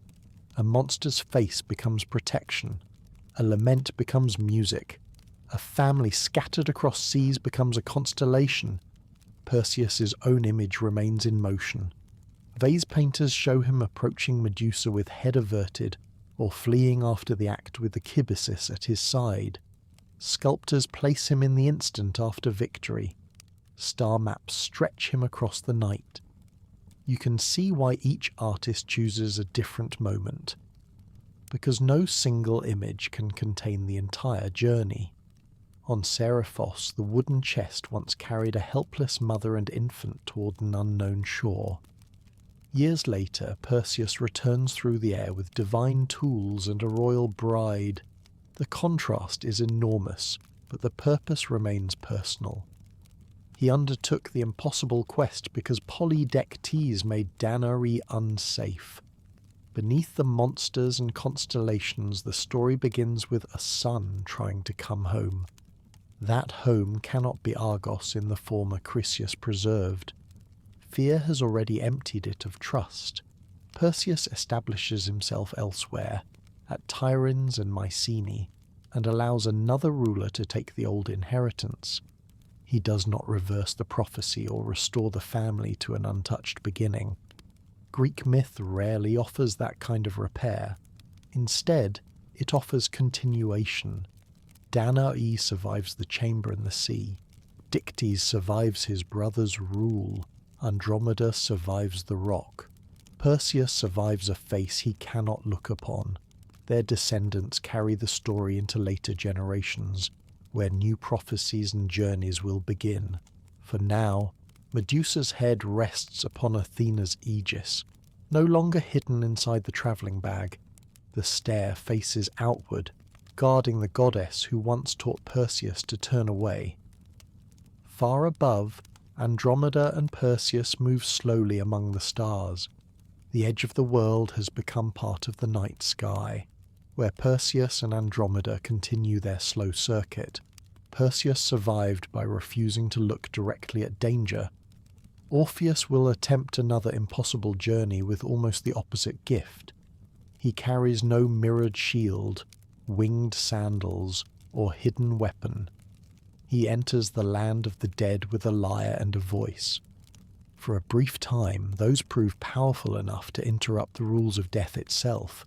Orpheus belongs to Thrace.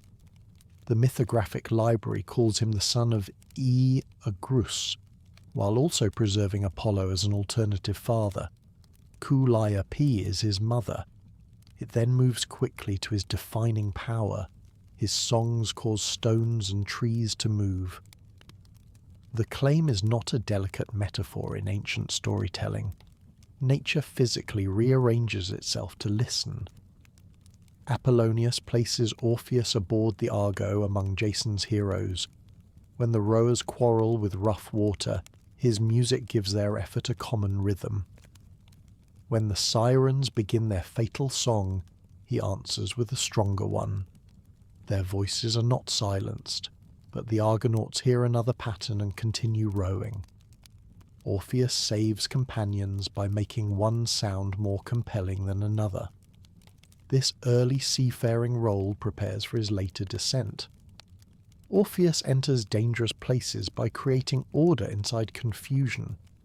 He does not overpower the sirens or the dead. He gives listeners a structure that permits another choice. Music becomes a guide because it makes time feel navigable. Even before Eurydice enters the story, he is a figure who crosses boundaries. Human beings listen to him, but so do animals and trees. His music reaches sailors above the waves and powers below the earth. Later traditions associate him with purification, sacred poems and mysteries. Those associations are important, though they should not be compressed into one organized religion founded by a single historical man. Texts circulated under the name of Orpheus for centuries. Some claimed authority because this legendary singer had entered the underworld and returned with knowledge. Ancient writers did not agree about which poems were genuinely old, who composed them, or what Orpheus had taught. The name became a source of prestige. It was the mythological equivalent of placing a very impressive signature on the cover. If you heard Orpheus in an ancient story, you would expect more than a pleasant performance. His song changes the behaviour of the world around him. The question is never whether the audience appreciates the melody. The question is, which law of nature will pause to hear it? The love story attached to that power is older than its most familiar surviving form. A 5th century Greek tragedy already assumes that Orpheus could retrieve someone from death. In Euripides' Alcestis, Admetus wishes he possessed the singer's voice. With it, he says, he would charm Persephone or the ruler below and bring his wife back. Euripides does not tell the full story of Eurydice. He expects the audience to understand the reference. That brief allusion shows that Orpheus's descent was known in classical Greece. It does not show every detail later readers remember. There is no backward glance in those few lines, and no account of a wedding or snake. Plato offers an even stranger early version. In the Symposium, one speaker criticizes Orpheus for entering Hades alive instead of dying for love. The gods punish this supposed cowardice by showing him only an apparition of his wife. They never truly return her.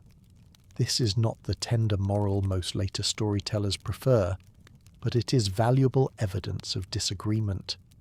Plato's speaker is making an argument about courageous love. His harsh opinion should not become a universal Greek belief. Still, the phantom matters. It suggests that one early tradition knew a failed journey without the familiar condition about looking back.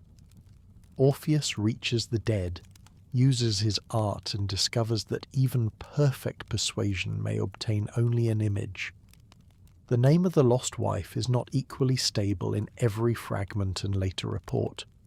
Eurydice becomes standard, while another tradition calls her Agriope or Argiope. Such variation is ordinary in myth. The woman behind the journey was recognizable before every storyteller agreed upon the label attached to her. The complete version you probably know survives later in Roman poetry.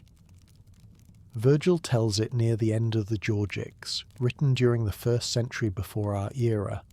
Ovid tells another version in the Metamorphoses several decades later. Both write in Latin, draw upon Greek traditions, and reshape the story for their own poems.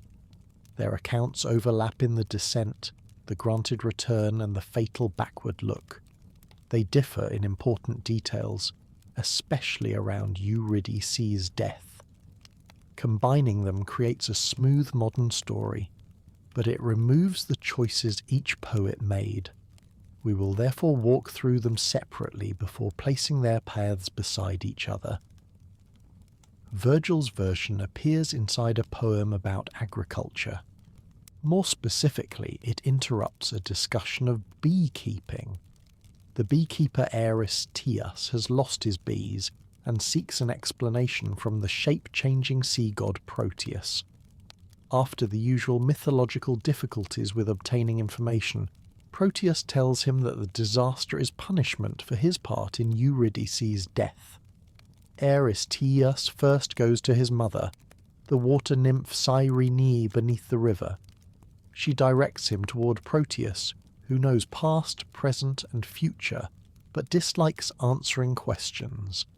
Eurystheus must seize the old sea god and hold him through a sequence of changing forms. Even agricultural advice requires wrestling a prophet who can become nearly anything. Proteus finally resumes his own shape and explains the anger surrounding the empty hives. The dead bees are not an isolated farming accident. They belong to a chain beginning with Us's pursuit, Eurydice's flight, and the mourning of her companions. Virgil makes damaged nature carry the memory of damaged human conduct. In this account, Eurydice was fleeing from Eurystheus beside a river. A snake hidden in the grass struck her foot, and she died. Virgil does not describe the pursuit at great length, but the implication is clear enough. Eurystheus's desire placed her in danger. The nymphs mourn their companion and bring ruin upon his hives. The story of Orpheus is therefore nested inside Eurystheus's problem. One man has lost his wife, another has lost his bees. Virgil does not pretend these losses are equal, but he binds them through responsibility and ritual repair. Agricultural instruction has wandered into the underworld, which is ambitious even for a poem already asking readers to care about hive management. Orpheus mourns through the mountains of Thrace. His music carries Eurydice's name across empty places, but song cannot reach her while he remains above ground. He chooses to descend. Virgil's landscape below is cold, dim, and densely populated by shades. These are not burning chambers of later European imagination. They are the still territories of those deprived of ordinary sunlight. The rivers of the underworld mark separation. Styx binds divine oaths and encircles the realm. Cocytus is associated with lament. Acheron carries the weight of sorrow and passage. Ancient authors arrange these waters differently, because the underworld never had one official surveyor. Every poet inherits names, then builds the route needed by the story. Imagine reaching that boundary with no sword and no divine passport. Orpheus must persuade each guardian that a living man should continue downward. His authority comes from sound. The shades gather because music offers them something rarely available there: movement, memory, and a temporary shape for feeling. Virgil describes the dead rising toward the song in great numbers. Mothers, husbands, heroes, boys, unmarried girls and young men approach from the darkness. They are compared to birds sheltering among leaves at evening. The image makes the dead numerous without making them threatening. They become a quiet audience drawn from lives interrupted at every age. Cerberus ceases his resistance. The Furies are affected. The machinery of punishment slows. Orpheus's music does not conquer the underworld by force. It creates a pause in which the rulers below can listen. That distinction matters, because Hades and Persephone are not defeated. They choose to grant a limited exception. The condition is simple to state. Eurydice may follow Orpheus toward the upper world, but he must not look back before they have left the realm below. She will walk behind him, unseen. He must trust the promise, the path, and the faint presence he cannot confirm. Virgil compresses the ascent. then gives the failure a complicated cause. Orpheus is seized by a sudden madness, a lapse worthy of forgiveness if the dead knew how to forgive. He stops, turns, and looks at Eurydice. Some translations emphasize forgetfulness. Others allow love and anxious uncertainty to occupy the moment. Virgil refuses to make the error emotionally simple. Eurydice speaks as she slips back. She asks what madness has destroyed them both, and says that fate is calling her again. Darkness closes around her eyes.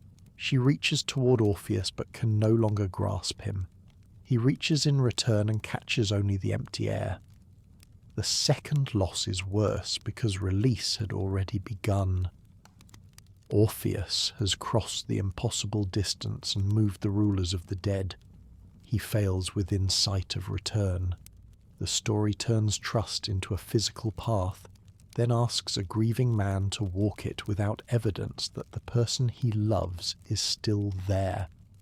You can feel how carefully the condition is designed. Looking backward is an ordinary human action, especially when someone behind you is injured or silent. The gods do not demand strength. They demand restraint at the exact point where reassurance feels necessary. Virgil leaves Eurydice already crossing the Styx and moves to Orpheus's 7 months of mourning beside the Strymon. His songs soften tigers and move oak trees. Nature still obeys him, though the one person he wants cannot return. Eventually, Thracian women kill him during rites of Dionysus. Virgil connects their anger with his refusal of other love. They scatter his body, and the river Hebrus carries his head away. Even then his cold tongue continues calling Eurydice. The river banks return her name as an echo. That is how Virgil closes the embedded tragedy. Aristeus must then perform sacrifices and acts of appeasement. Newbies emerge through a strange ritual that belongs to the ancient literary idea of begonia, the generation of bees from a sacrificed animal. Orpheus does not receive repair in life. Aristeus receives a restored hive after acknowledging divine demands. The contrast is intentionally uneasy. Virgil returns from cosmic grief to agricultural renewal. The bees live again, but Eurydice does not. Human loss remains irreversible, even in a poem where nature can be richly replenished. The hive continues, while Orpheus's final word moves downstream. Ovid begins elsewhere. His version opens with a wedding in Thrace. Hymen, the god associated with marriage ceremonies, arrives wearing a saffron cloak. Yet he brings no fortunate words, no joyful expression, and no cleanly burning torch. The flame sputters in smoke and refuses to brighten. The omen is not subtle. Everyone at the celebration receives advance notice that the marriage will end badly. Ancient weddings relied upon words, fire, procession, and communal blessing. Ovid lets each element falter before Eurydice leaves the gathering. Divine administration has issued a warning, though no useful cancellation policy accompanies it. Eurydice walks through the grass with a group of naiads.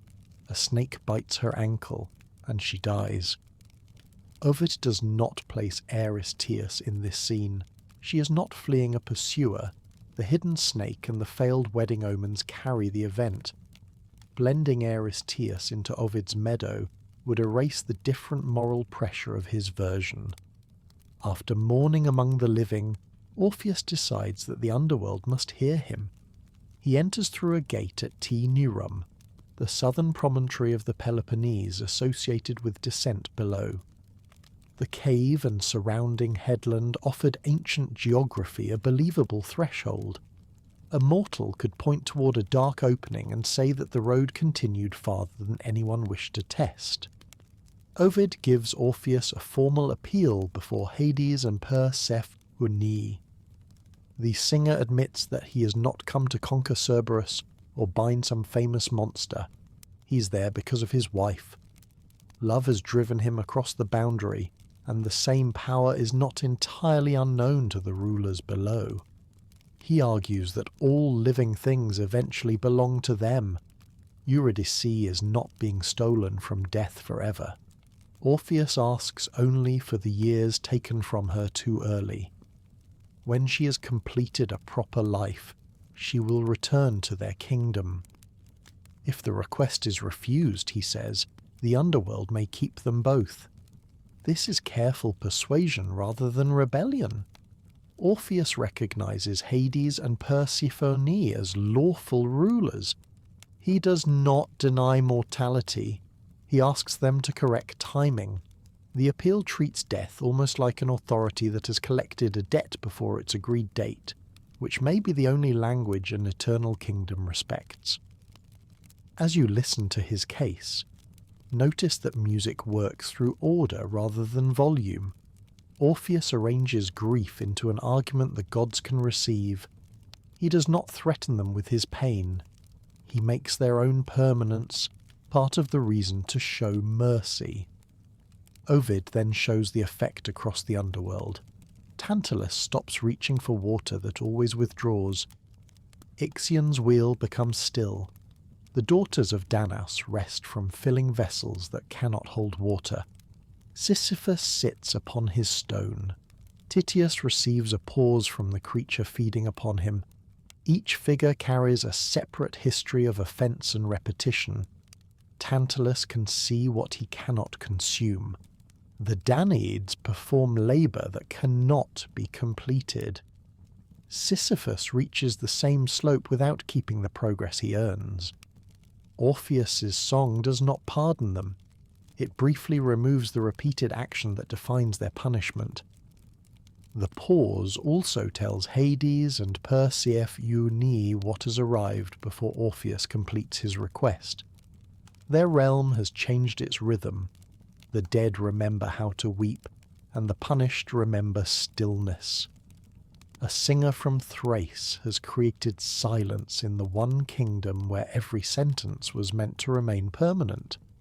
These punishments belong to different myths, gathered into one audience. Their suspension is temporary, but even temporary rest is extraordinary below. Ovid says the Furies themselves weep. Hades and Persephone cannot refuse the song, so Eurydice is summoned from among the recently dead. She walks slowly because of the wound in her foot. The detail gives her return a soundless rhythm. Orpheus is told not to turn his eyes toward her until they have passed the boundary.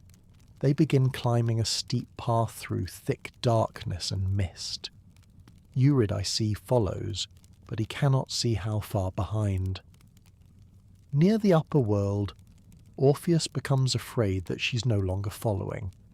Ovid also says he's eager to see her. Fear and desire join in one movement. He turns his head. Eurydice immediately begins falling backward into the dark. He stretches out his arms, and she does the same. Neither can hold the other. Ovid makes her response gentler than Virgil does. She offers no accusation, because what could she accuse except his love? Her final word is a farewell, so faint that he can scarcely hear it. The difference between the poets is small in action and large in feeling. Virgil's Eurydice questions the madness that ruins them. Ovid's Eurydice leaves without blame. Neither version gives her long control over the scene, yet each poet grants her a distinct final response rather than treating her as silent cargo. If you were walking ahead, the temptation to turn would grow with every quiet step. A wounded person follows through darkness, but no footsteps are promised. The condition asks Orpheus to trust both the gods and his own hearing, after grief has made every silence suspicious. Ovid's Orpheus tries to cross the Styx again. The ferryman refuses him. He remains on the bank for 7 days without food, held there by grief and the wish to return. Eventually he withdraws to the mountains of Thrace. For 3 years he avoids marriage and the love of women. The metamorphoses then makes Orpheus a singer of other transformations. Trees gather around him while he performs. His songs contain stories of desire, loss, divine power, and bodies changed into new forms. Ovid places many myths inside the voice of a man whose own life has been transformed by failure. His death begins when Ciconian women see him performing. Ovid says they are angry because he has rejected them. They throw weapons, but at first his music softens even the stones and spears. Then their pipes, drums, horns, cries, and clapping overwhelm the lyre. Once the song can no longer be heard, ordinary violence reaches him. The scene reverses his earlier victories. Orpheus survived the sirens by producing a stronger song. He moved the underworld because every power stopped to listen. Here, noise breaks the attention that protected him. His voice has not lost its beauty. It has lost the silence required for anyone to hear it. The women kill him and scatter his remains. Birds, animals, rocks, and trees mourn the singer who once moved them. The Hebrus receives his head and lyre. They float toward the sea, still producing a faint lament. The current carries them to the island of Lesbos, later famous for poetry and music. Ovid adds one final mercy. The shade of Orpheus returns below and searches for you, Eurydice, among the blessed dead. He finds her, and they walk together. Sometimes he follows her, sometimes he leads and looks back. Now the glance is safe because neither can be separated by death again. You might expect a Roman poet devoted to transformation to change one of them into a flower or bird. Ovid chooses something quieter. Their condition changes rather than their bodies. The action that destroyed their return becomes harmless once both belong to the same realm. The surviving Greek evidence, Virgil and Ovid, therefore offer related but distinct stories. Euripides assumes that Orpheus can retrieve the dead. Plato gives him only a phantom. Virgil connects Eurydice's death to Eris Tias and places the tragedy inside an agricultural reckoning. Ovid begins with a failed wedding omen and removes Eris Tias entirely. The mythographic library attributed to Apollodorus preserves a compact version close to the familiar outline. Eurydice dies from a snake bite. Orpheus persuades the ruler below, receives the condition, turns, and loses her. He is later killed by Maenads and buried in Pieria. The summary is useful, but its neatness should not erase the older disagreements. Pausanias records a more localized tradition at Ay or Num in Thesprotia. This place was known for an oracle of the dead. Orpheus goes there believing he can recover Eurydice's soul. He thinks she is following him, turns, and loses her. In this account he kills himself from grief. Pausanias also knows several explanations for Orpheus's death. Thracian women may kill him after wine gives them courage. Zeus may strike him with a thunderbolt for revealing sacred teachings. Other traditions place his grave and relics in competing landscapes. A famous singer attracts local claims with much the same reliability that a coastline attracts stories of shipwrecks. These alternatives remind us that myth travelled through performance, cult, poetry, images, and local memory. There was no committee responsible for approving one ending. A community could preserve an Orpheus who founded rites, another who entered a real underworld, and another who visited a necromantic oracle. Contradiction did not automatically cancel religious or poetic meaning. A 5th century Athenian polike in the British Museum shows Orpheus alive with his lyre among armed Thracian listeners. Images of the underworld become especially elaborate on South Italian funerary vessels during the 4th century before our era. Orpheus may stand with his lyre near Hades and Persephone among many named dead. Such scenes do not always illustrate Eurydice's rescue directly. They connect the singer more broadly with privileged knowledge, passage, and hope beyond death. A celebrated relief known through Roman copies brings Orpheus, Eurydice, and Hermes together. Hermes, guide of souls, stands between the worlds and appears to lead Eurydice back. Orpheus turns toward her, and their hands approach without securing a future. The figures already seem to understand the separation before the viewer does. Imagine meeting this image on a funerary monument. It offers no monstrous guardian and no theatrical landscape. Three bodies stand close together, restrained by a rule none can negotiate further. The underworld becomes painful through gesture rather than darkness. A hand almost touching can carry more distance than an entire painted river. The familiar love story uses that authority in a deeply human way. Orpheus can charm trees, stones, punishments, monsters, and divine rulers. He cannot make himself trust one final stretch of silence. His art moves everything except the anxious thought that Eurydice may already be gone. This is why the backward glance has outlived many details around it.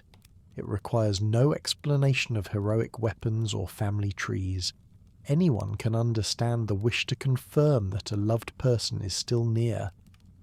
The act fails because it is recognizable, not because it is foolish beyond comprehension. Still, the condition deserves scrutiny.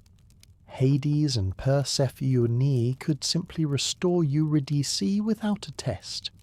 Instead, they make trust part of the return.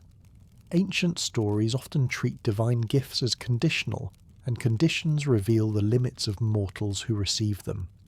A god gives an instruction. A human being discovers that obedience is hardest when it matters most. You do not need to decide whether Orpheus turns from love, fear, forgetfulness, or sudden madness. The ancient versions leave room for more than one answer. Grief can contain all four without arranging them neatly. That ambiguity keeps the final step from becoming a simple lesson about following directions. Eurydice remains less developed than Orpheus in the surviving literary accounts. Her death starts the journey, and her second loss completes it. Virgil gives her a brief protest. Ovid gives her a farewell without blame. Neither tells us what she heard while walking behind him, or whether she feared that he might turn. Later writers and artists have repeatedly moved her toward the centre, imagining the path from her side. Those works belong to reception rather than ancient testimony, but they respond to a real silence in the sources. The condition governs Eurydice's existence, although it is Orpheus who receives and breaks it. A careful ancient retelling can notice that silence without inventing her private thoughts. Eurydice is wounded, summoned, and required to follow. She reaches toward Orpheus when he turns. Her agency is narrow because the story is built around the range and limit of his song. Recognizing that structure is more honest than pretending it is balanced. The rulers below are also often misunderstood. Hades is not a Greek equivalent of an evil tempter. He governs the dead because the cosmos has assigned him that realm. Persephone shares that authority. Their decision to release Eurydice is exceptional mercy, not a trick required by their character. The condition may be severe, but they keep their stated terms. Orpheus is allowed to lead her upward. When he turns, the exception ends. This legal quality explains why his song must become an argument. The underworld is less a battlefield than a jurisdiction from which almost no appeal is granted.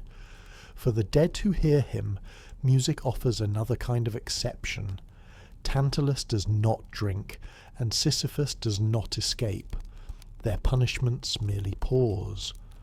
Yet Ovid treats that pause as evidence of enormous power. In an eternal sentence, even one quiet interval would feel almost immeasurable. Orpheus's lyre therefore does not abolish death. It creates spaces inside necessity. Sailors row together, trees gather, beasts rest, punishments stop, Eurydice climbs. Each achievement lasts only while order, attention, and trust remain intact. Music changes time more readily than fate. If you picture the ascent now, it need not be crowded with flames or monsters. A narrow path, damp stone, and diminishing darkness are enough. Orpheus hears only his own movement. Eurydice follows with an injured step. Somewhere ahead, the air begins to change, but the boundary has not yet been crossed. The scene is quiet because the danger lies within uncertainty. Perseus avoided one forbidden face by watching a reflection. Orpheus loses Eurydice because he seeks one direct glimpse. Both stories understand sight as a power that can arrive too soon. Sometimes survival depends upon not looking, even when looking feels like love. Their journeys also move in opposite directions. Perseus returns from the world's edge carrying a deathly image into human society. Orpheus enters the realm of images and tries to carry a living person out. Perseus controls the object inside his bag. Orpheus cannot hold the shade reaching toward him. Yet Orpheus is not finally defined only by failure. The earliest Greek references already remember the astonishing attempt. Roman poets give him an audience of gods and dead. Vase painters place armed strangers under the influence of his song. Funerary artists bring him near the rulers below because his presence suggests that passage can be understood.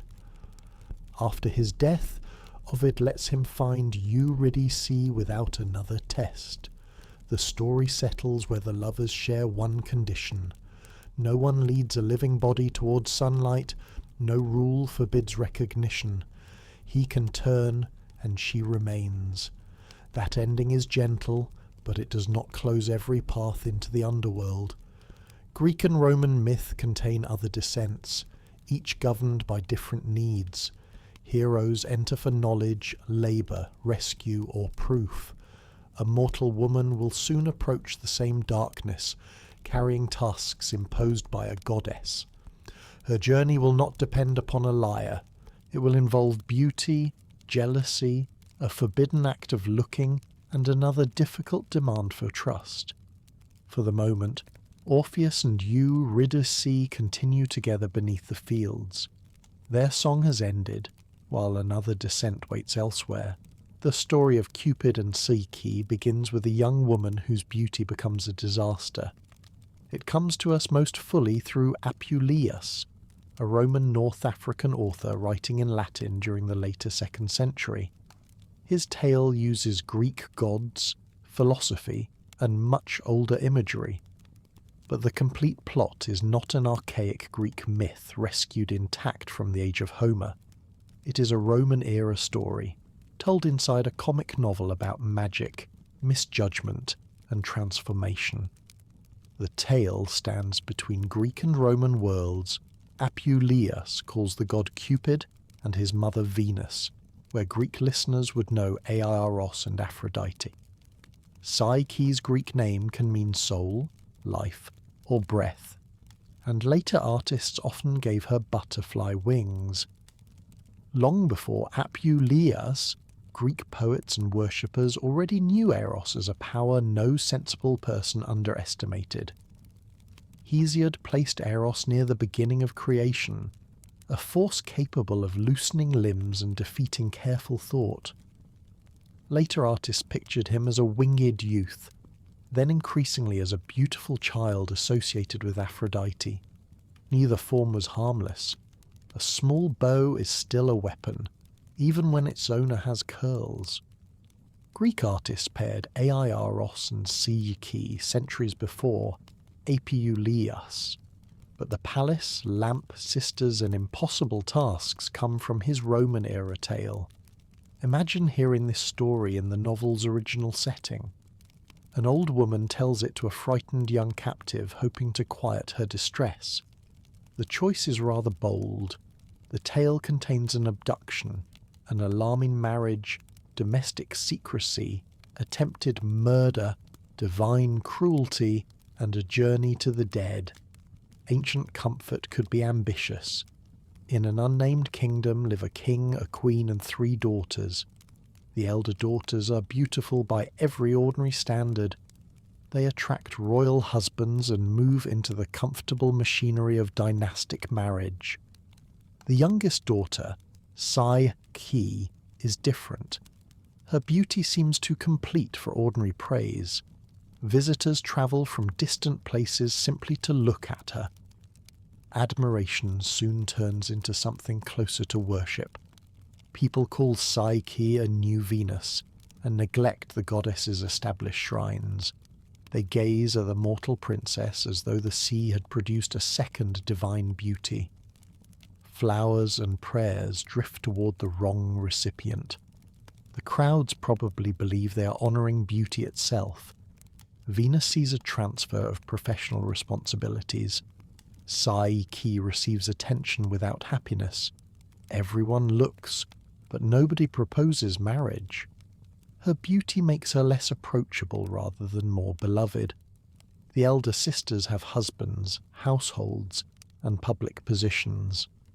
Psyche remains in her parents' home like a sacred statue, praised by strangers and untouched by ordinary life.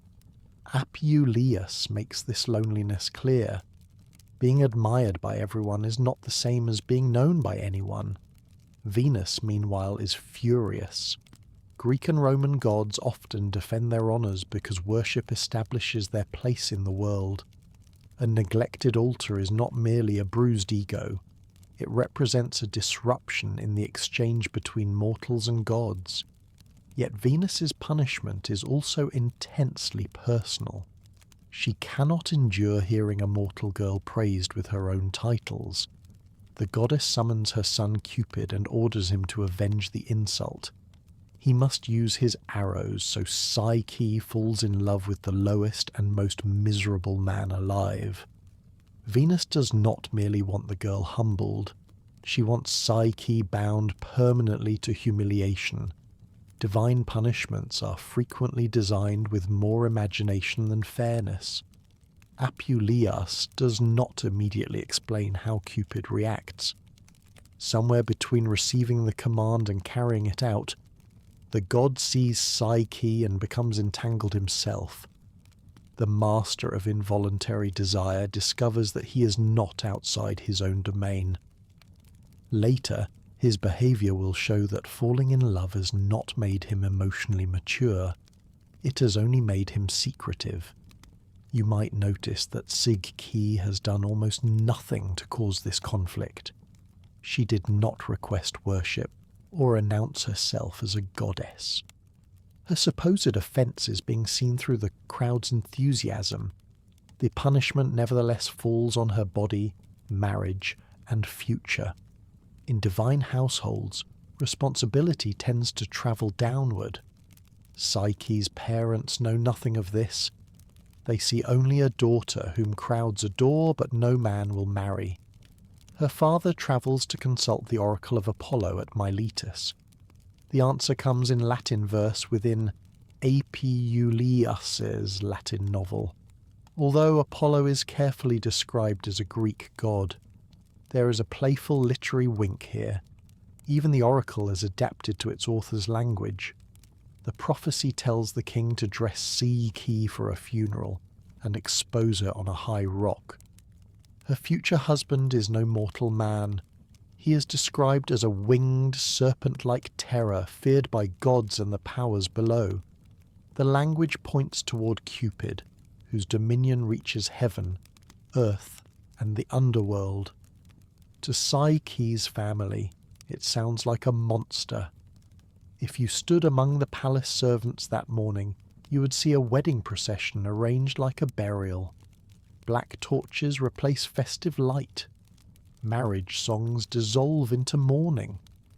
Psyche wears bridal clothing, but the road leads away from any human household.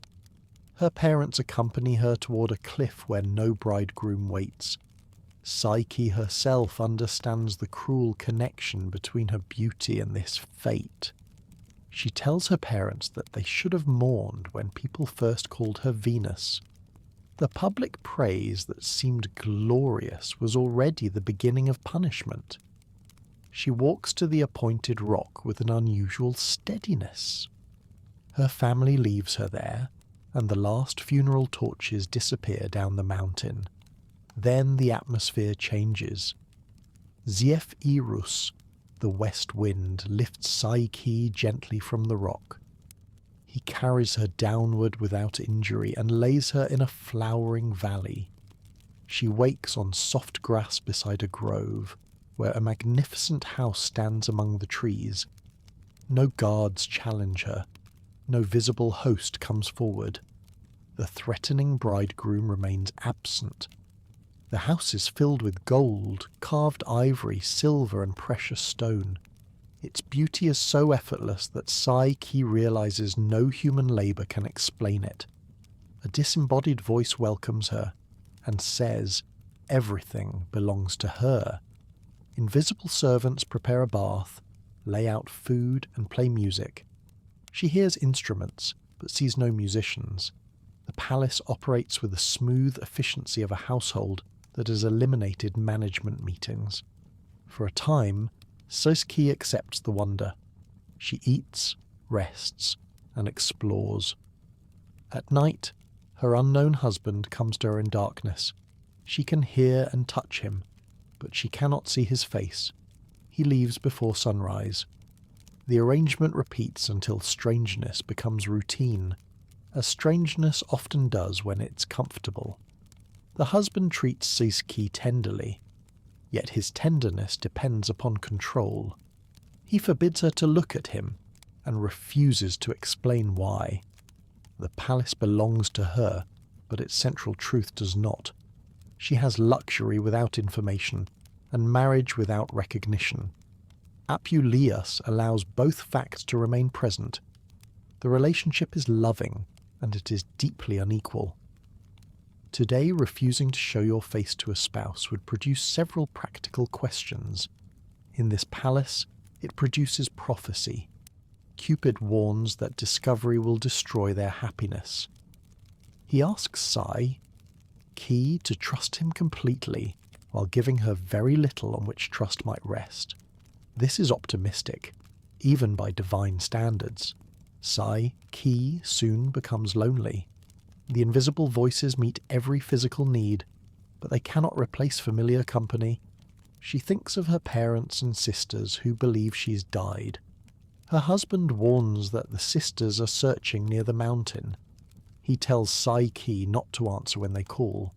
If she meets them, he says, disaster will follow. Psyche promises obedience, then spends the following day in tears. At night she asks again. She says the palace feels like a splendid prison while she remains cut off from everyone she knows. Cupid finally yields. Zephyrus may carry the sisters down, but Psyche must never follow their advice or investigate her husband's appearance.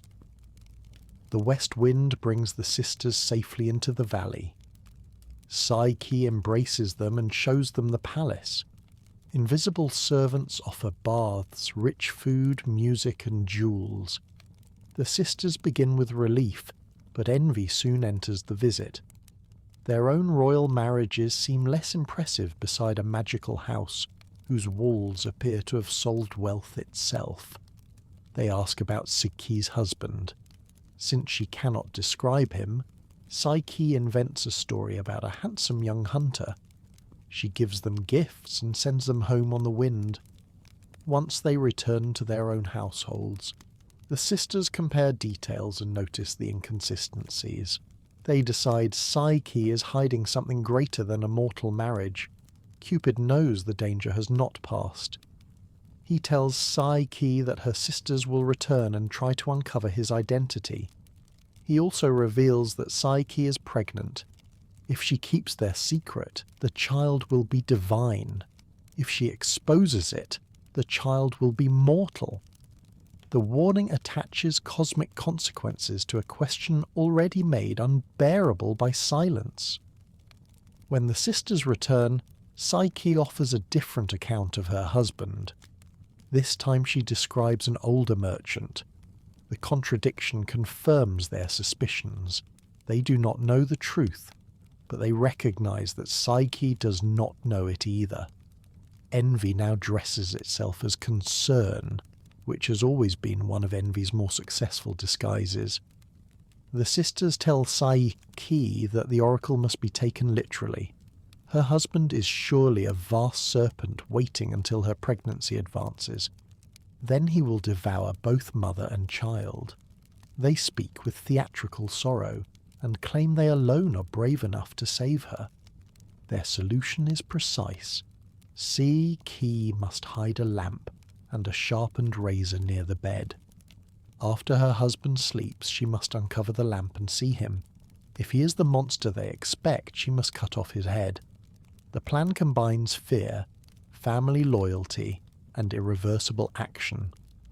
Psyche listens until uncertainty hardens into terror. By the time her sisters leave, the palace no longer feels protective. Every shadow appears to conceal scales. You can understand why the argument reaches her. Psyche has never seen the man beside her, and everyone she trusted before marriage believes he means her harm. Cupid has demanded faith while preserving the exact mystery that makes faith difficult. The sisters are malicious, but their lie succeeds because it enters a space he left open.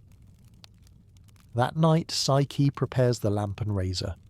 Her husband comes as usual and falls asleep beside her. She waits until his breathing settles, then brings out the light. Instead of a serpent, she sees Cupid himself. The god's face is young and beautiful. Wings rest at his shoulders. Near the bed lie his bow, quiver, and arrows. Psyche studies the weapons that have unsettled gods and mortals. She touches one arrow and pricks her finger. In Apuleius's playful logic, she falls more deeply in love with love. The razor is forgotten. The danger now comes from the lamp, an ordinary household object suddenly burdened with divine consequences. A drop of hot oil falls onto Cupid's shoulder. He wakes in pain and sees Psyche standing over him with light and steel. Her intention has changed, but the evidence remains awkward. Cupid does not attack her. He rises, condemns her broken trust, and flies from the palace. Psyche catches his leg as he lifts into the air. For a short distance, she hangs beneath him before losing her grip. She falls without dying. Cupid lands nearby and explains that he disobeyed Venus for her sake. He had been commanded to arrange her disgrace, yet wounded himself with love instead.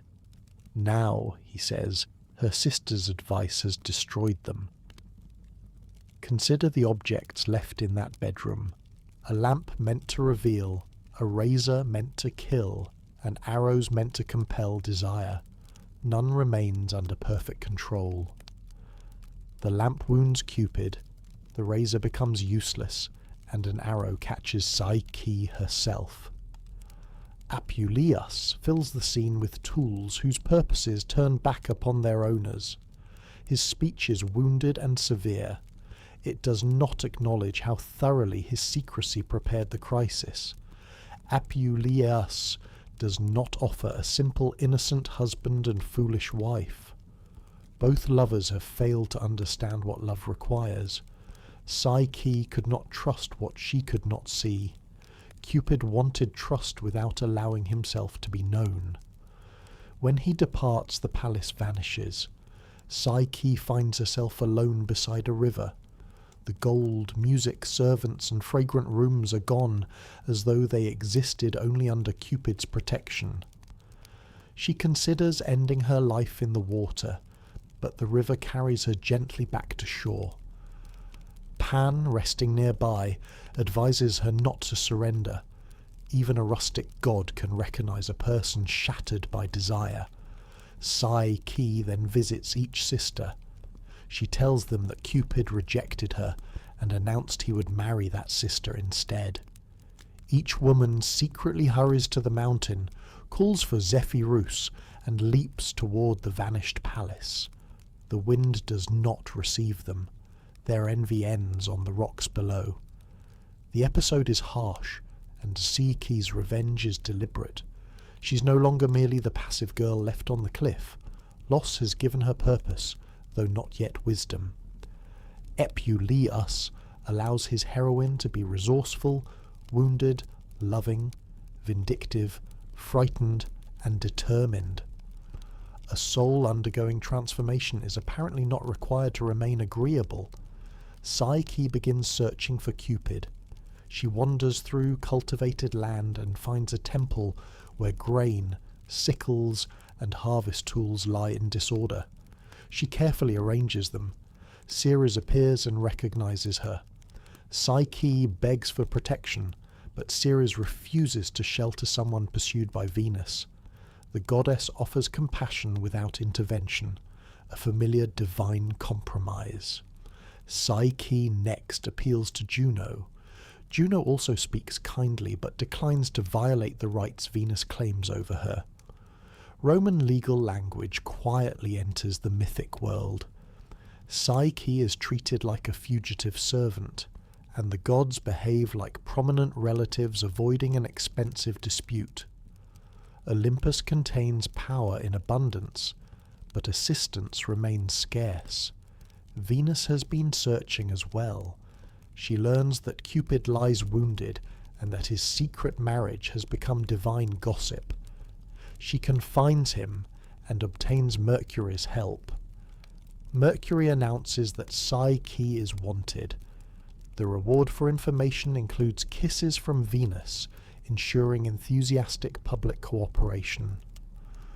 Rather than continue running, Psyche goes to Venus. She enters the goddess's house and is seized by servants named Habit, Sorrow, and Sadness. Their names make the emotional arrangement unusually clear. Venus insults Psyche, mocks her pregnancy, and refuses to recognize the marriage. Then she invents work no ordinary person could complete. To an ancient Roman listener, Venus's complaint about the marriage carried familiar social weight. The union lacked parental consent, witnesses, public standing, and equality between mortal and god. Venus uses those rules as weapons, but Eurydice is also preparing their eventual answer. Psyche needs more than Cupid's private affection. She needs a place that the wider divine household must recognize. The first task appears almost domestic. Venus pours wheat, barley, millet, poppy seed, chickpeas, lentils, and beans into one immense heap. Psyche must separate every kind before evening. The task is not dangerous in the dramatic sense. It is simply impossible through scale, which can be more effective. Picture the floor spreading before you, covered with seeds nearly indistinguishable in dim light. No sword would help. Courage would not shorten the work. Psyche sits in silence, unable even to choose a beginning. Her first assistance comes from the smallest possible workers. An ant sees her distress and summons countless others. They form moving lines across the floor, carrying each grain toward its proper pile. By evening, the confusion has become order. The ants disappear before Venus returns.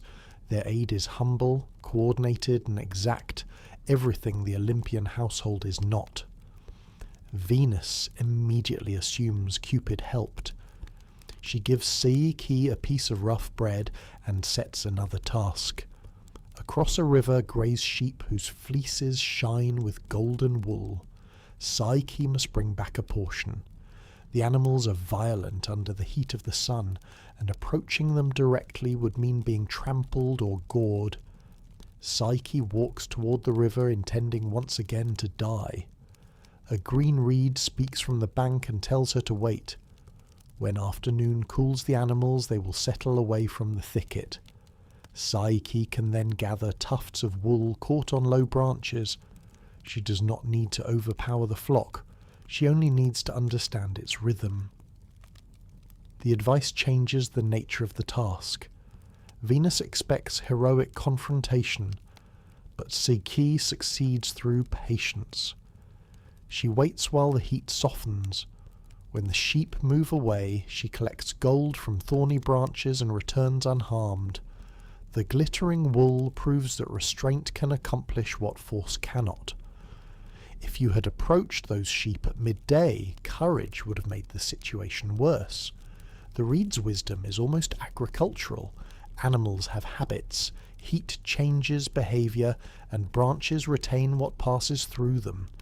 The solution belongs less to epic combat than to someone who has watched a field carefully. Venus remains dissatisfied.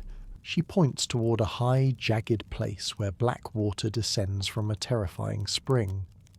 Psyche must fill a small crystal vessel with water associated with the river Styx. The cliffs are sheer, and dragons guard the narrow channel. Even the gods fear the authority of the Styx. Psyche reaches the height but cannot approach the water. The vessel in her hand is delicate and useless against stone, distance, and serpents. Jupiter's eagle sees her. Because Cupid once helped the eagle in the affair of Ganymede, the bird decides to return the favour. Divine society may fail at mercy, but it remembers debts. The eagle takes the vessel and flies between the dragons. The water itself warns him away, yet he fills the crystal container and carries it back. Psyche returns to Venus with another completed task. The goddess again refuses to believe Psyche acted without help. She's correct, though not in the way she means. Venus now designs a final task that seems to leave no possible return. She gives Psyche a small box and sends her to the underworld. Pro sur pnu, the Roman Perseus uni, must place a portion of her beauty inside it. Venus claims that caring for her wounded son has diminished her own beauty, and that she needs a temporary supply. The excuse is almost comic. Venus is the goddess of beauty asking a mortal rival to collect beauty from the queen of the dead. Yet the task's purpose is serious. Psyche must cross the boundary no living person crosses safely. She leaves carrying the empty box and searches for the quickest way downward. She finds a high tower and prepares to throw herself from it. A tower, fortunately, can be more practical than a goddess. It speaks and tells Psyche that dying will bring her below, but it will prevent her from returning.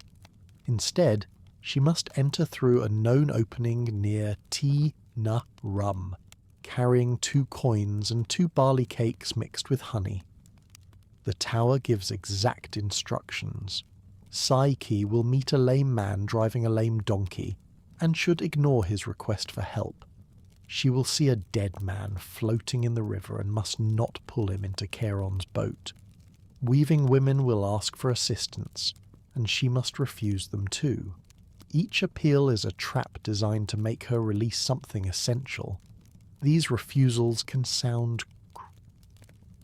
Psyche's earlier growth depended upon accepting help, but now she must distinguish genuine aid from distraction.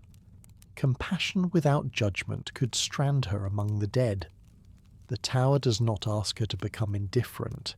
It asks her to protect the small means of return entrusted to her. At the river, Charon takes 1 coin from Psyche's mouth and ferries her across. She encounters Cerberus, the immense hound guarding the underworld. 1 honeyed cake occupies his 3 mouths long enough for her to pass. Even the guardian of the dead can be negotiated with, provided one brings sufficient baking. If you followed Psyche through those dim passages, you would notice how little she carries. There is no sword, shield, or divine armour. 2 small coins, 2 cakes, and an empty box are enough. The journey depends less on conquest than memory. She survives by following each instruction when every interruption asks her to forget.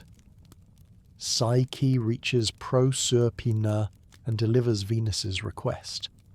The queen offers a rich seat and elaborate meal, but Psyche sits low and accepts only plain bread. She does not relax into underworld hospitality. In ancient stories, food can establish belonging, and Psyche intends to leave. Proserpina places the requested gift inside the box. Psyche retraces her path, offering the second cake to Cerberus and the second coin to Charon. She emerges again into daylight with the sealed container. She has entered the land of the dead and returned by discipline rather than violence. Then the old difficulty returns. Psyche begins to think about the box. She has endured hunger, fear, humiliation, and exhaustion. Cupid was injured because of her, and she longs to appear beautiful when she sees him again. Surely Venus will not miss one tiny portion. The reasoning is intimate and painfully ordinary. The tower had warned her not to open the container. She opens it anyway. No radiant cream or divine perfume appears. The box releases a death-like sleep, which falls over Psyche immediately. She collapses beside the road and lies motionless, breathing faintly like a body waiting for burial. If you pause beside her on that empty road, the silence feels different from the palace darkness. No hidden husband controls what she may see. No sister supplies an answer. Psyche has completed every command and still falls at the final boundary. Her failure is not proof that the journey meant nothing.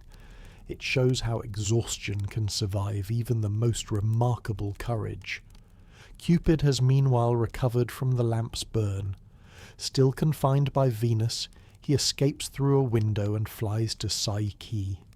He gathers the heavy sleep from her body, returns it to the box, and wakes her with a light touch from an arrow. His response differs from their first separation. He does not retreat behind secrecy. He helps her stand. He gently reproaches her familiar curiosity, then tells her to finish Venus's task. Cupid himself flies to Jupiter. The god of desire finally seeks a public resolution rather than a hidden arrangement. He asks the ruler of the gods to recognize the marriage and protect Psyche from Venus. Jupiter listens, though his speech includes jokes about Cupid's habit of making even the king of the gods fall disastrously in love. He orders Mercury to summon a full divine assembly. In a very Roman conclusion, private desire is repaired through public status, legal recognition, and a properly attended banquet. Jupiter gives Psyche ambrosia and makes her immortal. He tells Venus that the marriage will no longer diminish the family because Psyche is no longer mortal. The practical solution does not make Venus kinder. It makes her objection legally irrelevant, which may be the most Olympian peace settlement available. The wedding feast begins. The gods arrange themselves in order. Ganymede pours nectar, Bacchus serves, Vulcan prepares food, the hours scatter roses and the muses sing. Cupid and Psyche sit together openly. The husband who once arrived only in darkness now holds his wife before the entire court of heaven. Their daughter is named Pleasure. In Latin, Apuleius calls her voluptas. Love and soul produce pleasure, a conclusion so neatly allegorical that it almost invites suspicion. Yet Apuleius has earned the name through a story where pleasure was never simple. It could isolate, deceive, wound, restore, and finally join. There is a gentle transformation in the kind of space they share. The secret palace was beautiful but closed, supplied by unseen hands and governed by one forbidden question. The final feast is public. Other faces are visible, Names, relationships, and obligations have been spoken aloud. Love no longer depends upon darkness. For an ancient listener, Psyche's name would remain present beneath every event. The soul is admired, endangered, carried by wind, tempted by splendour, driven by uncertainty, and disciplined through labour. It descends into death carrying very little. Then it returns, still capable of making one more mistake. That last detail may be the kindest part of the story. Psyche does not become worthy because she stops being curious or vulnerable. Her curiosity causes pain, but it also moves her beyond passive beauty. She asks who shares her bed. She searches after loss. She learns to sort, wait, climb, refuse, descend, and return. Cupid changes more quietly. At first, he hides both his identity and his disobedience to Venus. He creates a private paradise where no outside claim can reach him. When that paradise fails, he eventually leaves his mother's house, finds Psyche in the open, and brings their case before Jupiter.